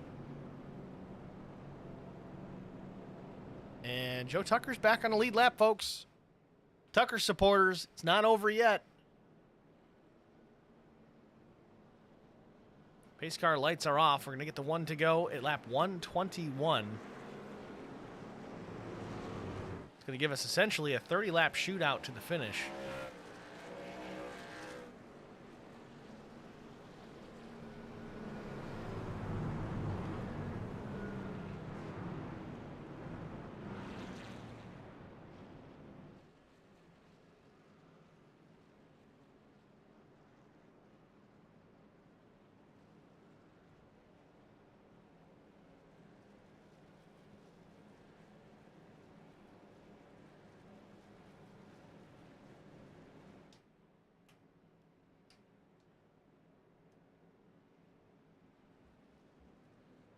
Size of the field has certainly dwindled.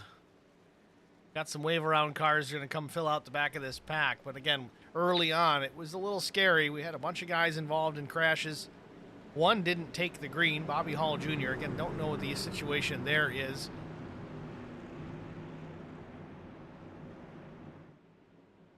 It's a shame because Bobby was quick in practice.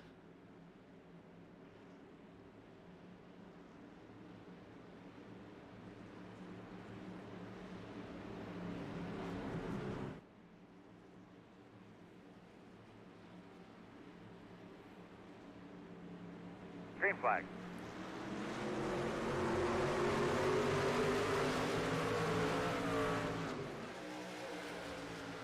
Green flag is out. Millett in front. Brian Rose, P2. Goins third. Battle for the fourth position. Drew Blaze goes to the bottom. Justin Johnson. Oh, he gets crossed up and he's in the wall. He's 50 feet in the air and in the crowd. Not good. Justin Johnson with a hellacious wreck. That's going to put him out as he burned a fast repair early, I think. Maybe he didn't, because I remember he was trying to get some of that fixed on his own, so maybe he's okay. Tristan Sykes. I was paid to say this. Quote, I'm just here to watch Millett wreck. Oh boy, here we go. All right, so let's get a look at this one. That was a biggie.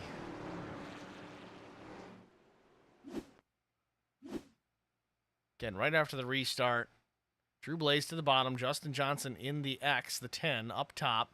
Worthington and Sisler in behind. Worthington slides up, gets a push there to the 93. Sisler slides up. Looks like Justin's starting to get loose and overcorrects it. Cuts across the nose of Sisler. And for a wild ride goes the 10.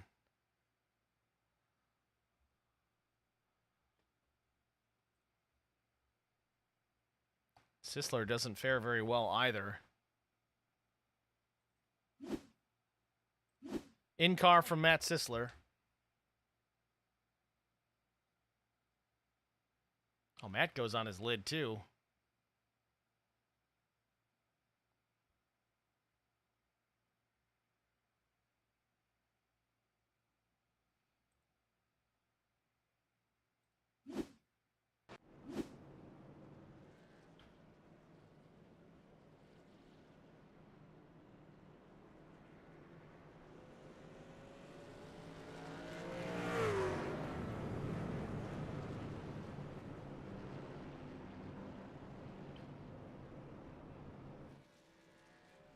Well, let's try and get a word with our race leader here, Zach Millett. He's not expecting it because there's no stage break, but we're going to pull him up anyway. Zach, it's Steve in the HBR TV broadcast booth. You got a copy? Hey, Steve. How's it going, man? It's going well as it is for you as well. Started tail of the field, not quite dead last, but slowly but surely you've worked your way up into the top 5 and currently sit as the leader. Everybody's done with pit stops here. Looks like we're going to get the green flag with about 25 to go. What's the strategy to make it all the way to the finish and keep that top spot? It appears you've got some fast trucks behind you, so what's the game plan? Well, we're going to have to push. I mean, just to stay ahead of these guys. All these guys behind me are just wicked fast. And so I don't know if there's going to be any saving. It's just going to be complete go time. The only real strategy I have is if I'm coming off either one of the turns and Brian is maybe on the low side or, anywhere I can maybe give him a pull and keep him up here with me. That would be ideal. Well, Brian Rose may be a teammate, but when it comes to a couple of laps to go, he is not going to take any chances. He's going to try and win this race as well as you. Are we going to see contact between you guys? Is it going to get down to that? Are you going to race each other clean? Oh, it's going to be a melee. I want him behind me. That way I don't feel quite as bad if we do hit. Well, it's not just Brian Rose. You got a fast truck in the 28 of Chris Gones. Drew Blaze is back there, and Dan Worthington will not go away. So you've got a bunch of fast guys back there. So we'll let you get back to it here as you're getting ready to go back to green. Good luck the rest of the way. Thank you, sir. Zach Millett, the 315, currently the leader here at Charlotte. Pace car light's still on, so next time by we should get the 1 to go signal. We cut Zach loose a little soon, but that's all right.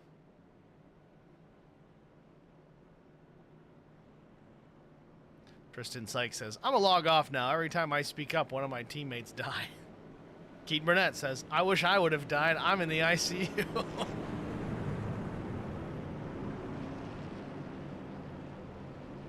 Tucker family. Well, Justin just died, we saw.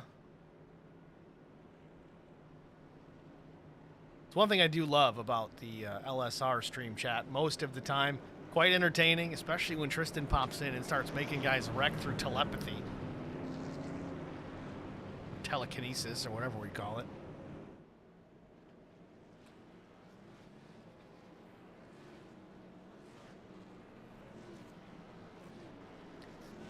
Well, out they go. Lap 125 is the 1 to go signal, so we will have an hour 25 lap shootout to the finish once they cross the line.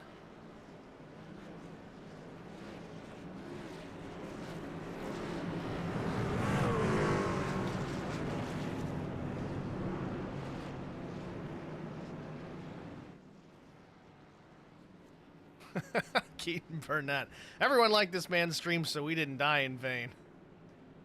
I got to thank Keaton Burnett. He is always a big supporter of HBR TV, as well as everybody else in LSR, but he gets in there and beats everybody up to get the likes, the shares, the follows, the subscriptions, all that. And I do appreciate it, guys. If you're watching this and you're having a good time and you like what you're seeing, please, if you haven't already done it, subscribe to the channel, like it, share it, turn on the notifications. All those things absolutely do help push this broadcast and future broadcasts to wider audiences, so we can kind of help grow this channel into an even bigger iRacing broadcasting platform. So we do appreciate it. It does help.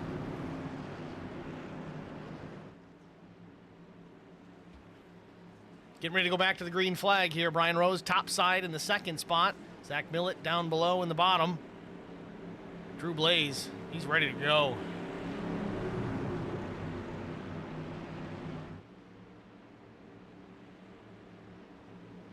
Green flag. Green flag waves back underway.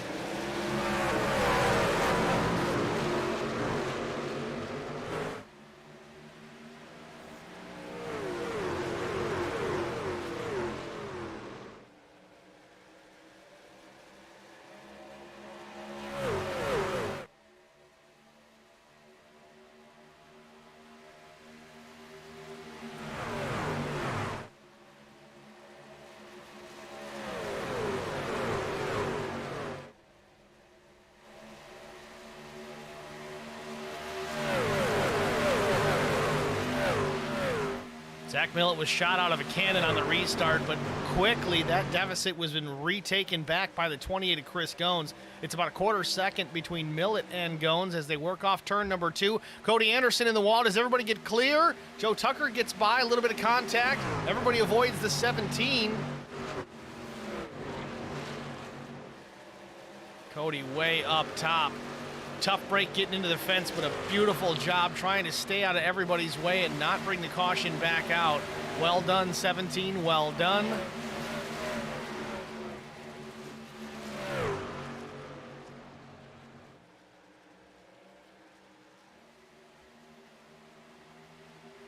Top 4 under a blanket. Millet, Gones, Blaze, and Rose. Brian Rose slipped from P2 back to 4th on the restart. 23, almost now 22 laps to go for Zach Millet. Can he hold off these challengers? Both of these guys are fast, but for second spot now it's Drew Blaze looking to the inside of Chris Gones here on turn number 1.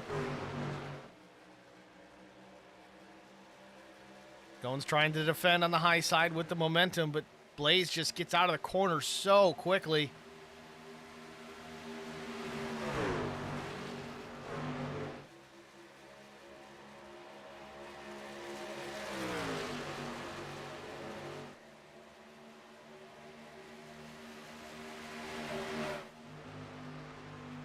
Gones is holding pretty well here on that top side. Blaze cannot clear the 28 just yet.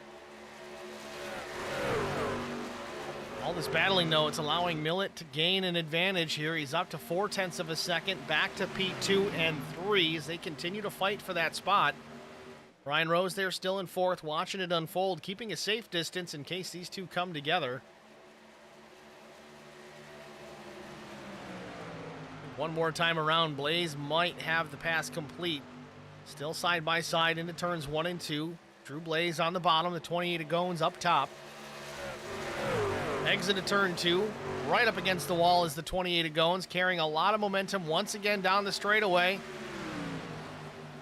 Blaze trying to side draft a little bit, dump some air on a spoiler of the 28. Didn't quite work, it seemed. He slides up the racetrack a little, has to lift a touch. At the stripe, though, it's going to be Gones once again. 19 laps to go. Blaze still hasn't been able to complete this pass.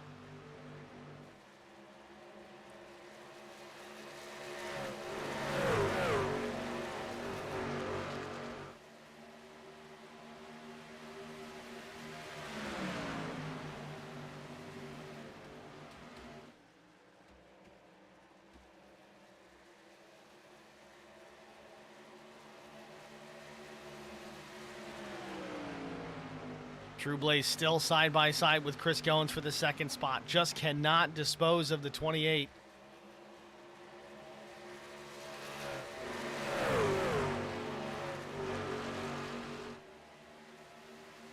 Got him clear, but Gones is crossing over, going to try and take the position back. Let's see if he can do it on the bottom. Blaze wasn't really able to. Slides up the track, almost making contact.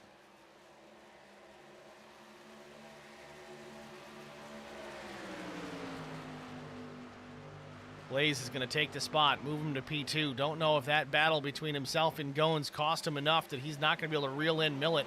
Millet got out to almost a full second advantage. 0.8 of a second at the moment. We'll see if Blaze has enough time to reel him in. This one could get really interesting as the laps tick by.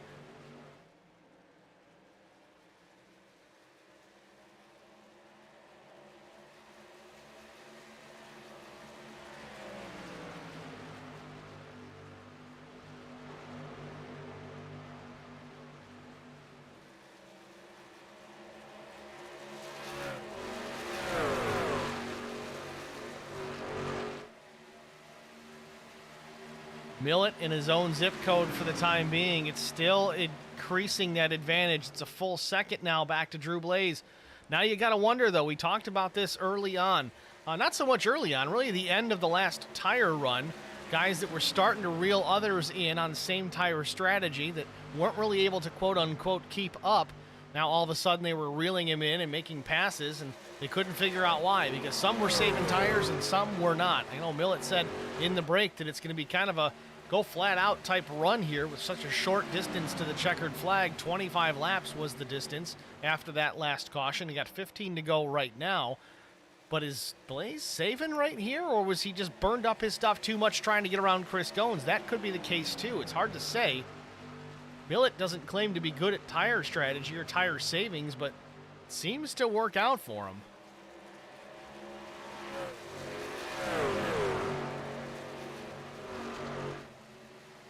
LSR Gaming S says, tear down the care center, just let me flatline. I think that's because he was trying to get into the care center in the HBR channel and I missed it. That's my guess. I did message him to come back, but we'll see. 14 laps to go. I don't know if we'll get to him. Fahey, slower is faster, but there's a limit to that slower.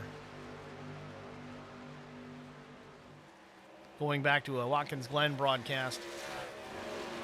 Millett in his interview said sometimes it's faster to slow down, and Fahey's response was, I'm really slow, I'm not fast. Battle for the third spot shaping up here. Chris Goins and Brian Rose.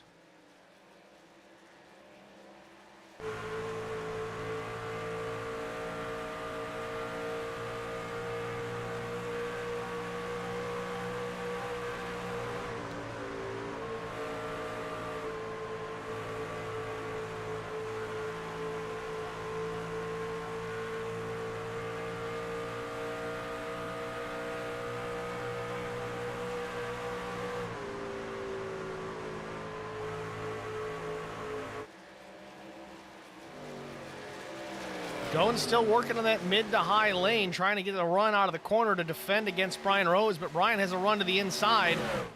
Might have him into one, and Blaze is backing up again.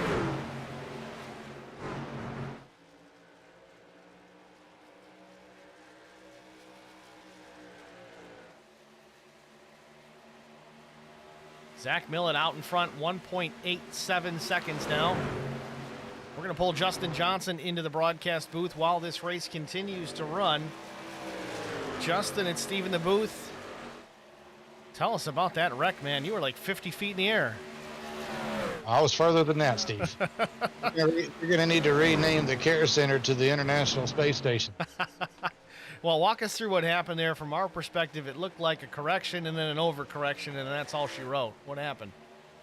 Well, the overcorrection's probably right, but I was trying to tuck in there behind Drew, tuck in behind my teammate, and I think that the gap was so small that when I got in there, the car behind pulled the air off the spoiler. I got loose, and then I did probably overcorrect.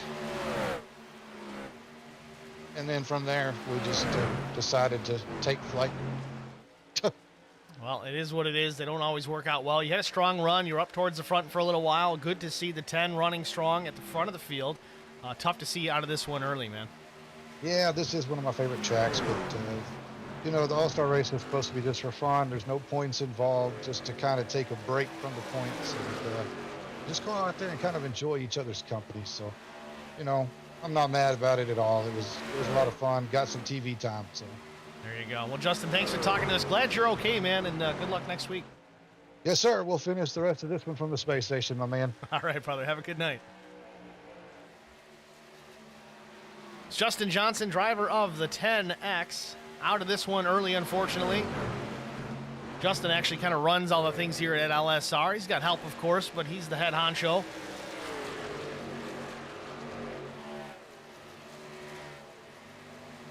Watching this battle here between Blaze, Goins, and Rose while Millett continues just to run away. Again, it's bragging rights here.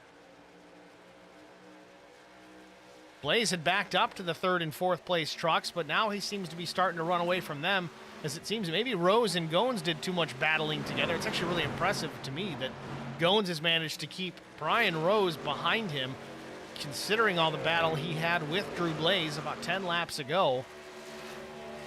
Now you see Dan Worthington coming into this mix. He's going to make this another battle.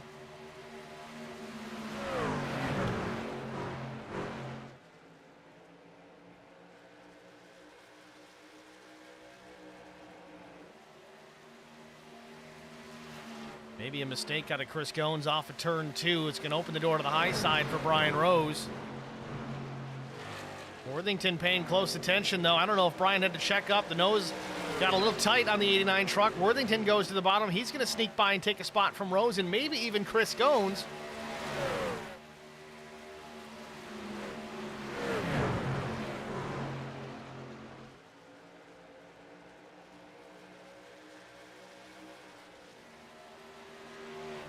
Worthington and Goins now continue to battle. Chris Goins gets the run out of turn 2. Now he's going to look to the inside into 3. Try to get that top 3 position back.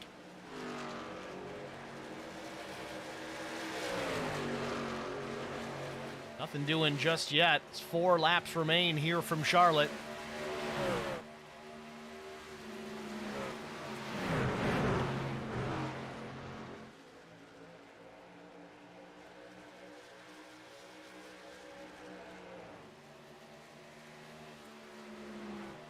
Now here comes Matt Daniels pressuring Brian Rose. Tires falling off the Track Bar Media F-150 here late in the run.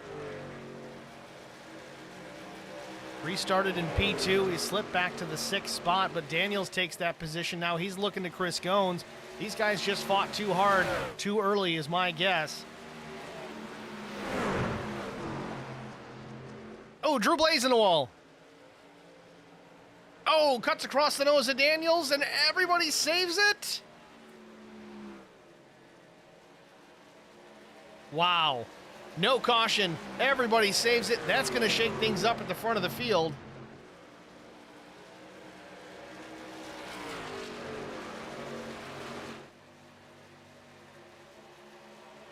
Keep a close eye on Drew Blaze here. Make sure he doesn't have any major damage to the right side of that truck. He's certainly off the pace.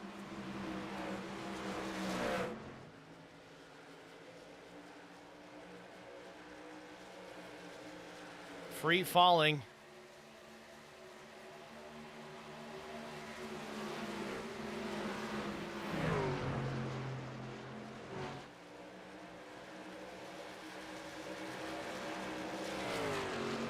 Meanwhile, at the front of the field, Zach Millett has taken the white flag. One more time around for Zach Millett.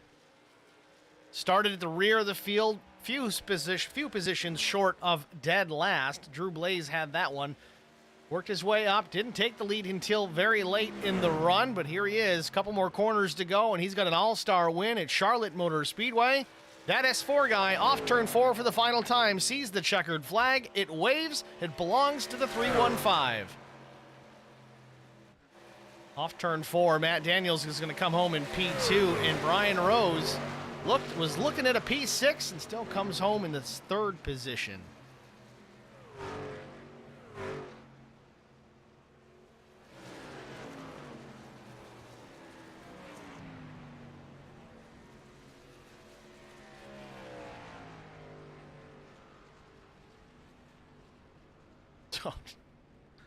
Brian Rose trying to give a donut to the 315, almost wrecked half the field behind him.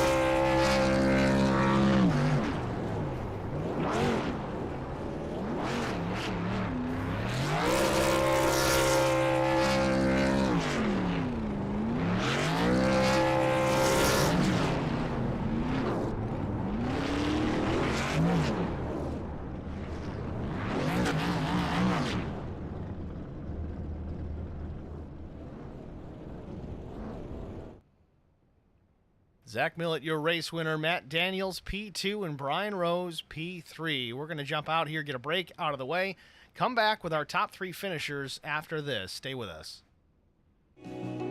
I would definitely recommend the Garza Law Firm to all my family and friends because I know how he's treated me. I have been playing basketball ever since I can remember. I just finished my 6-year career playing for the University of Tennessee. I feel like we're both striving to be better every day. He's always responded quickly and has always come through with whatever he said that he's going to do.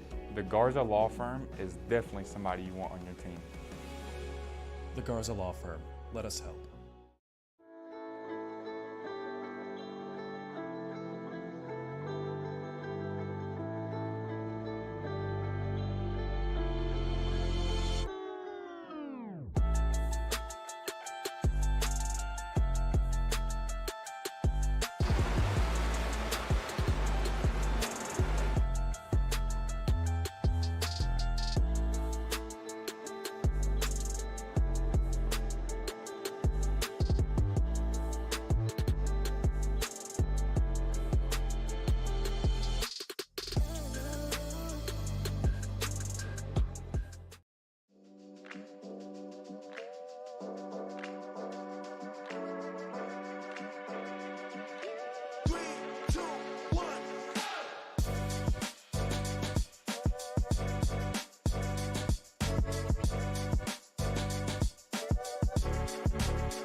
Welcome back, ladies and gentlemen, to the virtual Charlotte Motor Speedway, the conclusion of the LSR Gaming X Allstar 225, won by Zach Millett.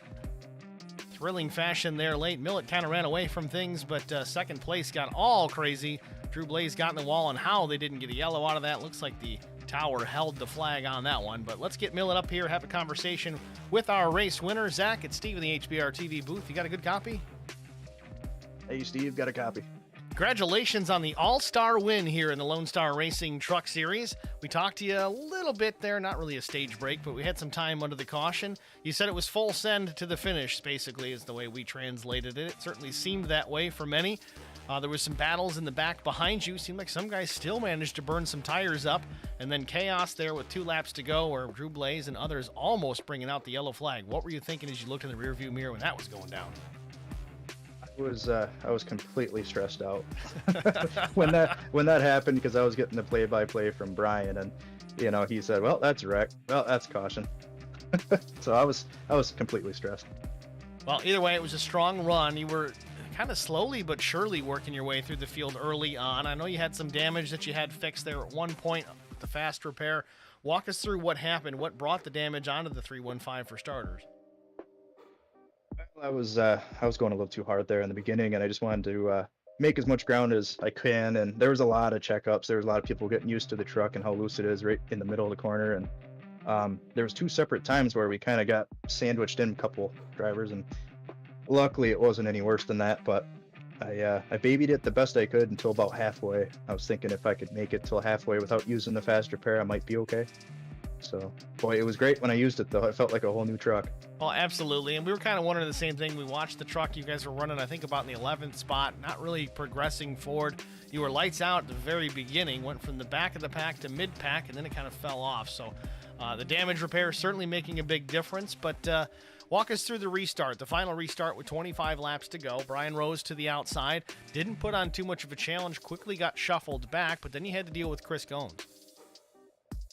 Yeah, all those guys up front had wicked pace, and I honestly think all 3 of them had better short pace than I did. I was just very lucky that I could keep them side by side as long as possible, even when it was Drew and Chris. I tried to stay high and give him the run to keep it sideways as long as I could. So I think that was the difference maker. Drew Blaze is always fast, and I think if he was close enough to get a little more draft from me, he might have made a little more ground. It seemed like he reeled you in for a little bit there, and then it just kind of fell off the wheels, or the wheels fell off for that matter, and he slipped back. It was about a 2-second advantage you had there late, and then I don't know if he overdrove it or what exactly happened to the one, but he got it into the fence, and everybody had to scramble to avoid. I was glad I was where I was at then, because it sounded pretty bad. Yeah, well, Millett, congratulations on the win here tonight. Of course, it's an all-star win. No points, but bragging rights for sure between now and next week. Aside from that, Corey LaJoie won the Tour Modified finale tonight, so that's a cool thing. You win the same time that he did. That is awesome. That's fantastic. Well, Millett, thanks for talking to us. We're going to let you go. Before we do, anybody you want to shout out to? Yeah, I'd like to thank you, Steve, and HBR TV for the broadcast. I'd like to thank JJ and Lonestar Racing for the league, and always having these big fields, man. It's always fun to race in these fields because these 30 trucks, usually it's awesome. I'd like to thank Trackwater Media, and shoot me a follow at That S4 Guy on Twitch and TikTok. We're going to keep it easy this time. All right, Zach. Well, again, congratulations. Thanks for chatting, man. Good luck next week. Thanks, buddy.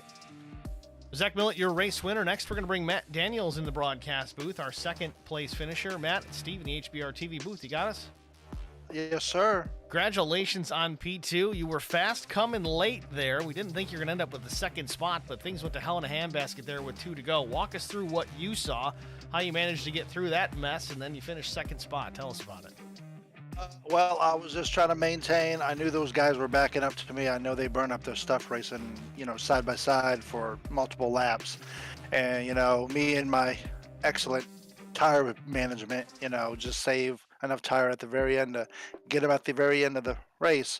And that just kind of blew up in front of me. I don't know what the number 1 was trying to do, but I think he threw a block on somebody, and it checked up the whole section right there out of turn 2, so I took advantage of it. I throttled it up and I kept my gas in it. Yeah, I mean, I didn't get a close look at the replay just yet myself, but it actually looked like the one got into the fence and it really killed his momentum, and then he ended up in front of everybody. Yeah, I just was praying that that no one came all the way back down in front of me, which I think I caught the one at the very end, which crunched up my nose for the last 2 laps, and I was like so scared that the guy behind me was going to catch me because I had no straightaway speed. But I guess saved enough tires, and then got me through the corners, well enough so I can keep my distance. And well, certainly a nice job by you behind the wheel. You still bring the truck home into the 2nd spot. It's not a winner course. Of course, there's no points involved. It's the All-Star race, but still a solid finish, a good performance for the number 5 Reese's machine. Got the Halloween paint scheme cranking there. That's awesome to see as well. So nice job. Congratulations. Good to see. You're certainly coming along. Next week, different story. We go back into the points battle. What are your thoughts rolling out there? I don't even know where we go next week. I don't know if is it a road course? I'm not so. Next week, we are actually going to be at Watkins Glen International. Yep, road course. So I don't have too much experience racing the trucks around Watkins Glen, so I'm gonna have to throw some practice up in sometime this week between now and then to get my legs underneath me. So hopefully that goes well. Then most of the times that I get into these races that I get wrecked out, or I do some stupid stuff. Well, I will say road course racing is kind of my forte. I'm an oval guy as far as what I want to watch on TV most of the time, but I do better on the road courses. Not as good as Zach Millett, but the advice that I'll give you is the brakes are the most important part of your lap. Get used to those and using them the right way. Carry them deeper into the corner than you would think that you would need to, and slow down. You'll go faster. Yeah. Yes, I guess slow is fast around a road course. It truly is, and Mike Fahey will disagree just because he says he's really slow, but don't listen to Fahey. All right. All right, Matt. Well, congratulations on P2. Thanks for talking to us, and good luck next week at the Glen. Before we let you go, anyone you want to shout out to? Shout out to the guys for every week just throwing this stuff up to allow me to do this stuff. I really enjoy it. This is probably one of the better leagues that I've raced in, and I've actually got my footing underneath myself, so it's pretty enjoyable. Also like to thank my family for allowing me to do this every week, and then a shout out to my other guys that I used to race with, 2511 in another league, Great Lake Racing League. That's what I started at, and I like to shout out to them. All right, Matt. Well, again, thanks for talking to us. Good luck. Thanks. Have a good night. It's Matt Daniels, the runner-up here in the All-Star race. Next, we're going to bring Brian Rose up into the booth, our 3rd-place finisher. Brian Rose, Steve in the HBR TV broadcast booth. You got a copy? Yeah, I'm here, Steve. Congratulations, man, on a P3. It looked like solid top 6 for a little while there, and then things went crazy on the backstretch with a couple to go. Walk us through what you saw and how you managed to thread the needle and finish this thing P3. I mean, this Track Bar Media truck, it was fast all night. We came up through the field. I don't really have to walk y'all through what happened. Y'all watched it. Y'all saw what happened. But yeah, we had a good fast truck. Didn't really push the truck all night long until that last little stint. I wish I would have, got up on it a little bit harder just so I know what the truck was going to do, pushing it that hard, with 20 to go. I just ran the wheels off of it. I mean, that's what you got to do. Ain't no points for second. Got to get up there and try to challenge Zach. But all in all, these LSR guys, they put on a good show. It ended up cleaning up, but thanks to everybody over here in HBR TV, man, it was fun. It's a fun one to watch, Brian. Again, you had a strong run, solid truck. Things fell away a little bit late, but still, again, sacrificed some issues there and managed to bring home a 3rd-place finish. Congratulations. Good luck rolling into the Glen next week. I know we just did it with Scar, but you got a chance for some redemption next week at Watkins Glen here. What are your thoughts rolling back out to the road course? I know what I did last week, kind of throw it away, ran 3rd, pretty much the whole race, and just let one get away from me from a stupid mistake. So we'll just go in there and try to minimize the mistakes, and I'm sure we'll get this Track Bar Media truck up front, and we'll have a good day. Good points day. All right, Brian. Well, again, good luck next week at the Glen. Congratulations on P3 here tonight. We'll let you go, but before we do, anyone you want to thank? Oh, yeah, Fahey, Rabs, everybody who puts this on, LSR, Lonestar guys. Holler Boys Racing TV. Everybody does a real good job. Well managed, well broadcasted. So thanks to everybody who lets me do this. Appreciate it, Brian. Good luck next week at the Glen. Thank you. It's Brian Rose, your third place finisher. If you don't know Brian, he's dejected. You know, he got a third place here, and there's no points involved. And ordinarily, yeah, third place is great, but he is not happy with his performance tonight. You can hear it in his voice. He just wants to get out of here and go home and crack a cold beverage. He may already have one going, so I can't say that I blame him. But either way, I'll say it again. It was a strong run for the 89. He wasn't going to get the finish that he got, but he did, and that's sometimes how things work out in racing. So you take the good with the bad, and sometimes you get it when you don't think you deserve it, but that's okay. You still got it. With that, let's take a look at our race results. We talked to our top three: Zach Millett, Matt Daniels, Brian Rose. Fourth was Chris Gones. Had a strong run, too. Led some laps tonight, was in second place quite a while, challenging the fast guys. I hate to say this, but Chris Gones is becoming one of the fast guys. So great run for the 28 tonight. You may be used to seeing him in the 6, a little bit of a number change, but a solid fourth place finish for Chris Gones. And look at Joe Tucker. 13, puts it P5. He led some laps tonight, had a really strong truck. Wasn't able to bring the car home in that number 1 position, but man, talk about no quit in a driver. He could have parked that thing numerous times, and he didn't. He stuck with it and brought it home to a top 5. Good run, Joe Tucker. David Ballard was P6. 7th went to Drew Blaze after late race incident into the turn 3. Got it into the fence and almost had a whale of a wreck with everybody, but he manages to still hang on to P7. Jarrett Woodard, a front runner for part of the night as well, finishes P8. Solid top 10 for Vincent Short. Cody Anderson was 10th. Sean Roberts finished in the 11th position. 12th went to Dan Worthington. 13th went to Thomas Hall. 14th was Matt Sisler. 15th, Wes Wiggin. Britt Osborne finished P16. Keaton Burnett was 17th. Justin Johnson was 18th. Mike Fahey was 19th after Tristan made him wreck. Chad Martin was 20th. Bill Martin, 21st. Ken Couch, 22nd. Kevin Hayes in the 3. Early incident put him out of this one. He finished 23rd. Bobby Hall Jr. credited with last. Did not take the green flag. A shame he didn't. He was very quick in practice. Tough break, but nonetheless, that's your race results here from Charlotte, the LSR Gaming X Allstar 225. Guys, thanks for watching. We had a good crowd tonight. A lot of you guys in the stream chat, albeit some of you were in the race cars. I don't know how you guys do it. I can't even verbally speak while I'm in the race car and still make time. You guys are typing it out. Professional texters while driving. Nonetheless, if you haven't already done it and you liked what you saw tonight, like, share, follow, subscribe, turn on the notifications. All of those things do help us. That's at HBRTV1 on YouTube. Also at Facebook.com/HBRTV and the number 1. You're going to have links and such there, but the actual race broadcast will be brought to you on YouTube only for the time being.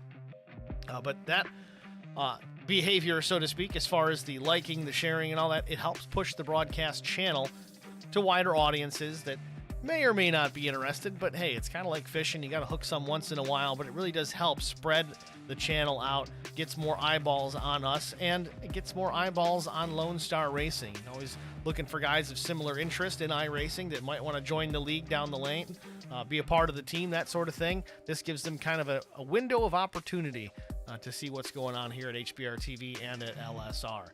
So thanks again for watching, folks. We're going to get out of here.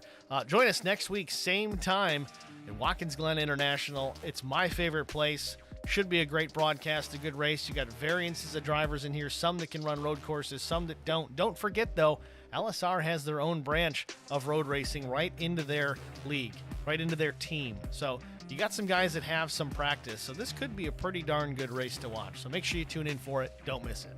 Thanks again, everybody. You guys have a good night.